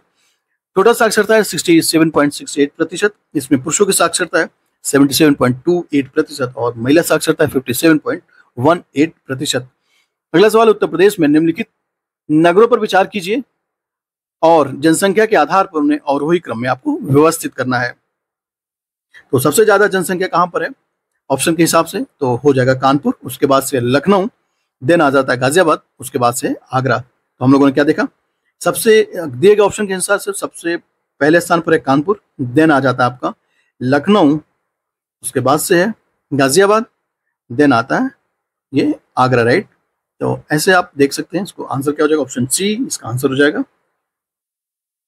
अगर यही सवाल ये होता है कि सबसे ज्यादा जनसंख्या किस डिस्ट्रिक्ट में है, तो आंसर क्या होता? हालांकि ऑप्शंस नहीं है, तो वो हो जाता इलाहाबाद, राइट। उसके बाद से कौन सा है? मुरादाबाद है। और उसके बाद से अगला सवाल हम लोग देखेंगे कि 2011 की जनगणना के अनुसार निम्नलिखित में से उत्तर प्रदेश के किस जिले की जनसंख्या सबसे अधिक है? आसान सवाल है, अभी हम लोगों ने ऊपर बात किया था, प्रयागराज सबसे ज्यादा जनसंख्या वाला डिस्ट्रिक्ट है। अगला सवाल देखेंगे हम लोग, वो ये है कि जनगणना 2011 के अनुमान के अनुसार भारत में निम्नलिखित में से कौन सा सर्वाधिक जनसंख्या वाला राज्य है? तो उत्तर प्रदेश है, इसमें कुछ विशेष नहीं है, सबसे अधिक है उत्तर प्रदेश में, then Maharashtra, then Bihar, then Paschim Bengal और लास्ट में आता है आंध्र प्रदेश। तो ये आपको ध्यान रखना है। कि अगला सवाल देख लेते हैं हम लोग, भारत की जनगणना 2011 के अनुसार उत्तर प्रदेश के निम्नलिखित शहरों में से कौन सा शहर मिलेनियर शहर के अंतर्गत नहीं आता है? तो आपके ऑप्शंस देख लीजिए। ये देखिए, आप कानपुर के बारे में जानते हैं, कानपुर मिलेनियर शहर में कितने शहर हैं, पहले ये भी जान लेना चाहिए, 7 शहर हैं। तो कानपुर है, लखनऊ है, गाजियाबाद, देन आगरा, आगरा के बाद वाराणसी, मेरठ और प्रयागराज, ये सब के सब मिलेनियर शहर हैं। पूछ रहा है कौन सा मिलेनियर शहर नहीं है, आंसर हो जाएगा मुरादाबाद। तो ये आपको देख लेना, ऑप्शन डी इसका आंसर हो जाएगा। अगला सवाल देख लेते हैं हम लोग। देखिए कुछ सवालों को हम लोग स्किप करेंगे जो कि आज के सिनेरियो में रेलिवेंट नहीं है, इसलिए हम लोगों ने कुछ सवालों को स्किप कर दिया है। बहरहाल अगला सवाल देख लेते हैं, निम्नलिखित में से किस राज्य में अनुसूचित जातियों की जनसंख्या सर्वाधिक है? आंसर हो जाएगा उत्तर प्रदेश। इसके बाद से अगला सवाल है, पिछले 2 दशक में उत्तर प्रदेश की जनसंख्या में वृद्धि का कारण क्या रहा है? तो हम लोगों ने भी आई थिंक चौथा या 5वां सवाल हम लोगों ने जस्ट पीछे पढ़ा था हम लोगों ने। तो स्वास्थ्य सुधार व बीमारियों पर नियंत्रण करना एक बड़ा कारण है उत्तर प्रदेश की जनसंख्या की वृद्धि दर का, राइट। ये पूछा गया 2006 में, हालांकि बहुत पुराना क्वेश्चन है लेकिन आज भी रेलिवेंट है क्योंकि अभी ये सवाल 2020 में भी पूछा गया था। उत्तर प्रदेश का वह जनपद कौन सा है जहां पर अल्प समुदाय का सर्वाधिक प्रतिशत केंद्रीकृत है या केंद्रीकरण है? तो आंसर हो जाएगा रामपुर। तो यहाँ पर कौन सा अल्पसंख्यक समाज है आप जानते हैं, राइट। तो यहाँ पर रामपुर में लगभग 50.57% अल्पसंख्यक लोग निवास करते हैं। ये रामपुर जनपद है। अगला सवाल देख लीजिए, ये सवाल इररिलेवेंट है, इसे हम लोग स्किप कर देंगे, बहुत पुराना सवाल है और आज के सिनेरियो में इररिलेवेंट है। 2011 अगला सवाल है, 2011 की जनगणना के अनुसार जनसंख्या के संबंध में उत्तर प्रदेश में कौन सा जिला सबसे बड़ा है? आंसर हो जाएगा इलाहाबाद। इसके बारे में हम लोगों ने कई बार देखा कि सबसे ज्यादा जनसंख्या इलाहाबाद में, उसके बाद से मुरादाबाद, देन गाजियाबाद, आजमगढ़ और लखनऊ है। ये इनका जनसंख्या का सीक्वेंस है। हम लोगों ने पीछे बात किया था ई मुगाल, ऐसे भी याद कर सकते हैं, याद करने का एक तरीका है। अगला सवाल है, उत्तर प्रदेश के निम्नलिखित जिलों में से वर्ष 2011 का जनगणना के अनुसार किसमें जनसंख्या सबसे कम है? महोबा आंसर हो जाएगा। 2015 में सवाल पूछा गया। उत्तर प्रदेश का सबसे घना बसा हुआ जिला कौन सा, यानी डेंसिटी सबसे ज्यादा किस जिले की है? आंसर हो जाएगा वाराणसी, सॉरी गाजियाबाद, अगर गाजियाबाद ऑप्शन में नहीं होता उसके बाद से वाराणसी है, और तीसरे नंबर पर है लखनऊ, देन भदोही है, उसके बाद से है कानपुर। तो ये सीक्वेंस भी आपको याद रखना चाहिए। सबसे पहले स्थान पर है Ghaziabad, then Varanasi, then Lucknow, then Sant Ravidas नगर जिसे भदोही भी कहते हैं। अगला है, अगला सवाल है उत्तर प्रदेश में साक्षरता दर में दशकीय वृद्धि दर 2001 से लेकर 2011 के बीच कितनी रही है। देखिए आपके ऑप्शंस दिए हैं 16% जो कि इनकरेक्ट है, 16% नहीं थी, 15.1% ये भी इनकरेक्ट है, 13.45% ये भी इनकरेक्ट है। आंसर क्या होता, ये होगा 11.34%। अगर ऑप्शन में होता तो ये करेक्ट होता, इसलिए आंसर क्या हो जाएगा, उपरोक्त में से कोई नहीं। तो आपको यही फैक्ट याद रखना है कि 2001 से लेकर 2011 के बीच साक्षरता वृद्धि दर 11.34% रही है। उत्तर प्रदेश के बारे में पूछ रहे हैं तो ये आपको ध्यान रखना है। निम्नलिखित जनपदों में से किनमें साक्षरता दर सबसे कम है, राइट। सबसे कम साक्षरता दर तो ये है श्रावस्ती, श्रावस्ती के बाद है बहराइच, बहराइच के बाद है बलरामपुर, देन बदायूं, बदायूं के बाद है रामपुर। 2011 की जनगणना के अनुसार निम्नलिखित जिलों को उसकी जनसंख्या के अनुसार अवरोही क्रम में अंकित करना है। तो ठीक है, ये सवाल पहले स्थान पर क्या जाता है, ये आ जाएगा इलाहाबाद, उसके बाद से है कानपुर, देन आता है आपका आगरा, उसके बाद से वाराणसी। इस हिसाब से ऑप्शन क्या हो जाएगा, ऑप्शन ए इसका आंसर हो जाएगा। आगे के सवाल देख लेते हैं हम लोग, आगे के क्वेश्चन कौन कौन से। 2011 की जनगणना के अनुसार सर्वाधिक औसत साक्षरता वाले निम्नलिखित जिलों को सीक्वेंस में बताने हैं, यानी सबसे अधिक साक्षरता जिला वाले कौन कौन से डिस्ट्रिक्ट हैं उसको सीक्वेंस में लगाना है। तो सबसे पहले स्थान पर आता है, हम लोगों ने पीछे बात किया था, गौका और इटगा। आंसर कर लेंगे आप, यानी गौतम बुद्ध नगर, कानपुर नगर, औरैया और इटगा, हम लोगों ने इसकी बात की थी। ऑप्शन बी इसका आंसर हो जाएगा। 2011 की जनगणना के अनुसार उत्तर प्रदेश में पुरुष व महिला साक्षरता का अनुपात क्या है। आसान सवाल है, 912। हम लोगों ने कई बार ये सवाल देख लिया। उत्तर प्रदेश, अगला सवाल देख लीजिए, जनगणना 2011 के अनुसार उत्तर प्रदेश के सर्वाधिक साक्षरता वाले 4 जिलों का सही अवरोही क्रम बताना है। हम लोगों ने पीछे अभी देखा था, गौका क्या देखा था, गौका और इटगा, ये हम लोगों ने देखा था एक कोड के माध्यम से। तो सबसे पहले स्थान पर क्या था, गौतम बुद्ध नगर, देन कानपुर, उसके बाद से औरैया, देन इटावा था, राइट। तो ये इनका सीक्वेंस था। देखते हैं कौन सा सीक्वेंस इससे मैच करता है। तो इसमें कोई भी पहले स्थान पर गौतम बुद्ध नगर नहीं है। ये अनंतिम आंकड़ों के अनुसार इसमें से एक ऑप्शन सही हो सकता था, लेकिन अंतिम आंकड़ों के अनुसार पहले स्थान पर है गौतम बुद्ध नगर, देन आता है आपका कानपुर नगर, और उसके बाद से है औरैया, देन आता है इटावा। तो इस सीक्वेंस को आपको याद रखना चाहिए। देखिए ये दिया हुआ है 4 जिले कौन कौन से, गौतम बुद्ध नगर, देन कानपुर नगर, औरैया, इटावा और देन गाजियाबाद। ये इसका करेक्ट सीक्वेंस है और इसमें कोई भी ऑप्शन ऐसा नहीं है, इसलिए ये क्वेश्चन आयोग ने मूल्यांकन से बाहर कर दिया था। उत्तर प्रदेश 2011 की जनगणना के अनुसार उत्तर प्रदेश का सर्वाधिक साक्षर जिला कौन सा है, वही सवाल फिर से आ गया, गौतम बुद्ध नगर, जिसका हम लोगों ने ऊपर बात की थी। ये सवाल को पूछा गया 2012 में, राइट। उत्तर प्रदेश में निम्नलिखित जिलों में से कौन सा 2011 की जनगणना में सर्वाधिक साक्षर जिला है। ऑप्शन के हिसाब से गाजियाबाद सबसे ज्यादा सुटेबल आंसर हो जाएगा, ऑप्शन सी इसका आंसर हो जाएगा। उत्तर प्रदेश के संबंध में निम्नलिखित कथनों पर विचार करना है, बताना है कौन सा करेक्ट है, राइट। तो पहला स्टेटमेंट है कि जनगणना 2000, पहले ये देखिए 2006 का ये सवाल है जो कि इररिलेवेंट है। इररिलेवेंट है इसलिए है कि जो भी डेटा दिए गए हैं 2001 की जनगणना के अनुसार दिए गए हैं, इसलिए इस सवाल को हमें स्किप कर देना चाहिए। अगला सवाल देख लेते हैं, ये भी 1991 से 2001 की जनगणना के अनुसार पूछा, ये भी इनकरेक्ट सवाल है, इनकरेक्ट नहीं है एक्चुअली, रेलिवेंट नहीं है। अगला सवाल है, वर्ष 2011 की जनगणना के अनुसार उत्तर प्रदेश में साक्षरता दर में 2001 से लेकर 2011 के बीच कितनी वृद्धि दर्ज की गई है। तो ये वृद्धि दर्ज की गई 11.34%। ऑप्शन के हिसाब से ज्यादा क्लोजेस्ट ऑप्शन कौन सा हो जाएगा, 11.45%, इसलिए आंसर क्या हो जाएगा, ऑप्शन ए करेक्ट आंसर होगा। 2017 आरओ में ये सवाल पूछा गया है। तो उत्तर प्रदेश के निम्नलिखित जिलों में से किसमें जनगणना 2011 के अनुसार न्यूनतम साक्षरता अंकित की गई है, श्रावस्ती में। ये सवाल आप, नेक्स्ट सवाल है, जनगणना 2001 के अनुसार ये पूछा है, इसे हम लोग स्किप कर देंगे। ये भी 2001 के अनुसार, ये भी इररिलेवेंट सवाल है। ये सवाल देख लीजिए, वर्ष 2013 के अनुसार निम्नलिखित में से कौन सा कथन असत्य है? और असत्य कौन सा है कि उत्तर प्रदेश में जन्म दर भारत की जन्म दर से कम थी। ये इनकरेक्ट स्टेटमेंट है, क्योंकि उत्तर प्रदेश का जन्म दर भारत की जन्म दर से अधिक है, राइट। तो ये स्टेटमेंट इनकरेक्ट है। यही सवाल पूछ रहा है कि क्या इनकरेक्ट है। पहला ऑप्शन इनकरेक्ट है। दूसरा ऑप्शन देख लेते हैं, उत्तर प्रदेश में जन्म दर भारत की जन्म दर से अधिक है। ये भी करेक्ट है। उत्तर प्रदेश में जन्म दर 25 से अधिक है और उत्तर प्रदेश में सामान्य जन्म दर 30 से कम थी। ठीक है, इसके बीच की है, यानी उत्तर प्रदेश का जन्म दर 27 है। ये भी करेक्ट है। और यही सवाल पूछ रहा है कि कौन सा इनकरेक्ट है, तो पहला इनकरेक्ट स्टेटमेंट है, ऑप्शन ए इसका आंसर हो जाएगा। इसके अलावा देखना चाहें तो आप ये सवाल देख सकते हैं, उत्तर प्रदेश में जनसंख्या का सर्वाधिक सांद्रण कहाँ पर पाया जाता है, यानी सबसे ज्यादा डेंसिटी कहाँ पर है।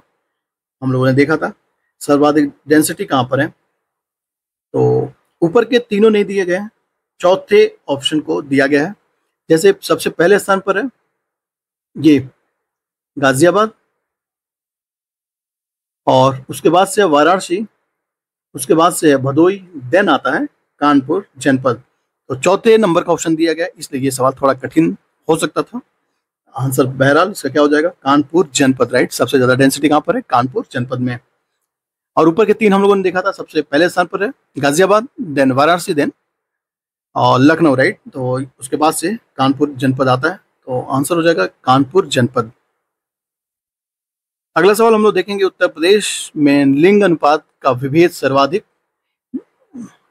कब घटा है। तो ये 1961 से 1971 के बीच ये सेक्स रेशियो सबसे ज्यादा घटा है। ये देख लीजिए, 61 से 71 के बीच सेक्स रेशियो में सबसे ज्यादा गिरावट दर्ज की गई थी और 30 संख्या की गिरावट दर्ज की गई थी। आंसर हो जाएगा ऑप्शन ये, ऑप्शन ए 1961 से 1971 के बीच। अगला क्वेश्चन है कि उत्तर प्रदेश की दशकीय वृद्धि जनसंख्या उच्चतम किस डिकेड में थी या किस दशक में थी। आंसर हो जाएगा 1991 से लेकर 2001। ये सवाल इंपॉर्टेंट है, ये सवाल पूछे जाते हैं। तो हमें क्या जानना है कि उत्तर प्रदेश की दशकीय जनसंख्या वृद्धि दर सबसे ज्यादा कब रही है। तो 1991 से लेकर 2001 के बीच में सबसे ज्यादा डिकेडल वृद्धि दर रहा है।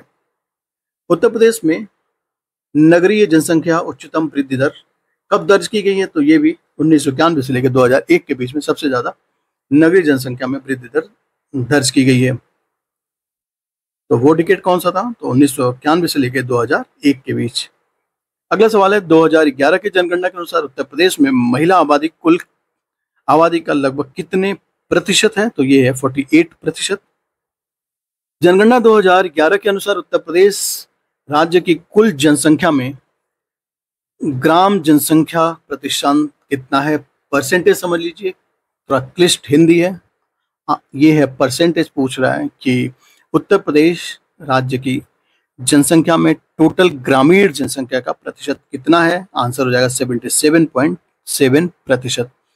इसको 100 से माइनस कर देंगे, आपका आ जाएगा नगरीय जनसंख्या कितना है, तो इसे माइनस करके निकाल सकते हैं।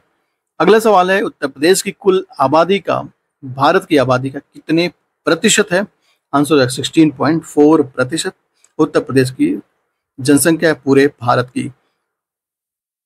अगला सवाल है, जनगणना 2011 के अनुसार उत्तर प्रदेश की साक्षरता कई बार रिपीटेड है 67.68%। बाकी पुरुष साक्षरता आपने देखा कितना 77.7% और महिला साक्षरता थी 57.23%। अगला सवाल है, जनगणना 2011 के अनुसार राज्य के सर्वाधिक व न्यूनतम जनसंख्या वाले जिले कौन कौन से हैं। सर्वाधिक जनसंख्या वाला जिला हम लोगों ने देखा था इलाहाबाद, और सबसे कम जनसंख्या वाला जिला था महोबा। 2011 की जनगणना के अनुसार अगला सवाल है कि 2011 की जनगणना के अनुसार उत्तर प्रदेश का सर्वाधिक साक्षर जिला कौन सा रहा है। गौतम बुद्ध नगर हम लोगों ने देखा था, लेकिन गौतम बुद्ध नगर तो ऑप्शन में है नहीं, तो आंसर क्या करेंगे।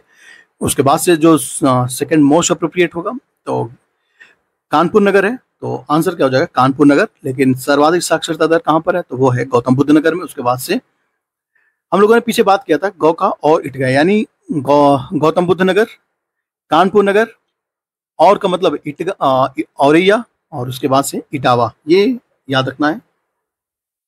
अगला सवाल, 2011 की जनगणना के अनुसार जनसंख्या के संबंध में उत्तर प्रदेश का कौन सा जिला सबसे बड़ा है? जनसंख्या की दृष्टि से पूछ रहा है, तो जनसंख्या की दृष्टि से हम लोगों ने देखा था इलाहाबाद सबसे बड़ा है, उसके बाद से मुरादाबाद आता है। देखिए यहाँ पे लिखा हुआ है, जो हम लोगों ने बात किया था, इलाहाबाद, मुरादाबाद, गाजियाबाद, आजमगढ़, ई मुगा आल हम लोगों ने याद किया था। अगला सवाल है कि 2011 की जनगणना के अनुसार उत्तर प्रदेश की जनसंख्या वृद्धि दर कितने प्रतिशत है? आंसर हो जाएगा 20.23%। उत्तर प्रदेश की जनसंख्या की दृष्टि से अगला सवाल है, जनसंख्या की दृष्टि से उत्तर प्रदेश राज्य का भारत में कौन सा स्थान है? आसान सा सवाल है। प्रथम स्थान है, यानी फर्स्ट स्थान है, सबसे अधिक जनसंख्या कहाँ पर है? उत्तर प्रदेश में। देन क्या है? महाराष्ट्र में। उसके बाद से बिहार, देन पश्चिम बंगाल। जनगणना 2011 के अनुसार उत्तर प्रदेश में सेक्स रेशियो पूछ रहा है, सेक्स रेशियो कितना है? 912 2011 की जनगणना के अनुसार, राइट। जबकि भारत की सेक्स रेशियो की बात करेंगे 943 भारत की सेक्स रेशियो है। अगला सवाल देखेंगे हम लोग, उत्तर प्रदेश राज्य में किस जनपद में सेक्स रेशियो सबसे अधिक है? आंसर हो जाएगा इसका जौनपुर। अगर इसको हम लोग किसी कोड के माध्यम से याद करना चाहें तो ऐसे याद कर सकते हैं, जो आ दे प्रसु, ठीक है। जो आ दे प्रसु का मतलब होता है जौनपुर, आजमगढ़, उसके बाद से देवरिया, उसके प्रतापगढ़ है। तो ये इसका सीक्वेंस है, आप याद कर सकते हैं। उत्तर प्रदेश में निम्नलिखित में से सर्वाधिक जनजातीय जनसंख्या वाला जनपद कौन सा है? लखीमपुर खीरी। इसके बारे में अभी हम पीछे देखे थे, तो आंसर क्या हो जाएगा? लखीमपुर खीरी इसका आंसर हो जाएगा। अगला सवाल है, जनगणना 2011 के अनुसार उत्तर प्रदेश की आबादी क्या थी? तो ये आंसर क्या हो जाएगा? लगभग 200 मिलियन, राइट। अगर बहुत एक्यूरेट फिगर की बात करें तो ये 19.98 करोड़ जो है जनसंख्या है उत्तर प्रदेश की। तो अगर राइट फिगर की बात करें, एक्यूरेट फिगर की बात करें 19.98 करोड़, या फिर अगर लमसम फिगर की बात करें तो 200 मिलियन उत्तर प्रदेश की जनसंख्या है। आगे का सवाल है कि 2011 की जनगणना के अनुसार उत्तर प्रदेश के किस जिले की जनसंख्या सर्वाधिक है? 10 बार इतने देर में हम लोगों ने इस सवाल को कर लिया, आंसर हो जाएगा इलाहाबाद। अगला सवाल है, 2011 की जनगणना के अनुसार उत्तर प्रदेश की कितनी प्रतिशत आबादी ग्रामीण क्षेत्रों में रहती है? ये आंसर 77.73% हो जाएगा। अभी एग्जैक्ट हम लोगों ने ये सवाल पीछे करे थे, आंसर हो जाएगा ऑप्शन डी। इस सवाल को हम लोग स्किप करेंगे क्योंकि आपकी परीक्षा के लिए इंपॉर्टेंट नहीं है और ये इररिलेवेंट सवाल है। आगे का सवाल है, जनसंख्या के मामले में उत्तर प्रदेश भारत के राज्यों में किस स्थान पर है? सामान्य सा स्थान है, पहला स्थान है, राइट। वर्ष 2011 की जनगणना के आधार पर उत्तर प्रदेश राज्य का जनघनत्व कितना है? डेंसिटी की बात कर रहे हैं हम लोग, डेंसिटी कितना हो जाएगा? 828 जो है इसका डेंसिटी। इस जो क्वेश्चन पेपर है इसके हिसाब से ज़्यादा एक्यूरेट फिगर यही है, लेकिन इसका एक्यूरेट फिगर की बात करें जो कि करेक्ट है वो है 829, लेकिन दिए गए ऑप्शन के हिसाब से ज़्यादा एक्यूरेट यही होगा 828, क्योंकि नियरली यही करेक्ट ऑप्शन है। आंसर इसके हिसाब से ऑप्शन सी हो सकता है, लेकिन ये हालांकि जो परीक्षा था इससे इसको मूल्यांकन से बाहर रखा गया था। अगला सवाल है, जनगणना रिपोर्ट 2011 के अनुसार उत्तर प्रदेश में बाल लिंगानुपात यानी चाइल्ड सेक्स रेशियो कितना है? तो वो है 902। सो ये डेटा आपको याद रखना चाहिए कि उत्तर प्रदेश में बच्चों का या फिर चाइल्ड सेक्स रेशियो वो है 902, राइट। 902 चाइल्ड सेक्स रेशियो है, तो इसको याद रखना चाहिए, ऑप्शन डी इसका आंसर हो जाएगा। सो ये जनगणना से संबंधित अंतिम सवाल था। ये सारे सवाल किसी न किसी कंपटीशन में पूछे गए हैं और हम लोग सारे सवाल को इंक्लूड किया है, और यह इस सीरीज का सबसे अंतिम वीडियो है। हम लोग कोशिश करेंगे सारे वीडियोस को एक साथ कंपाइल करने का, जिससे कि आपको सहूलियत मिल सके और आप एक साथ सारे वीडियो को देख पाएं।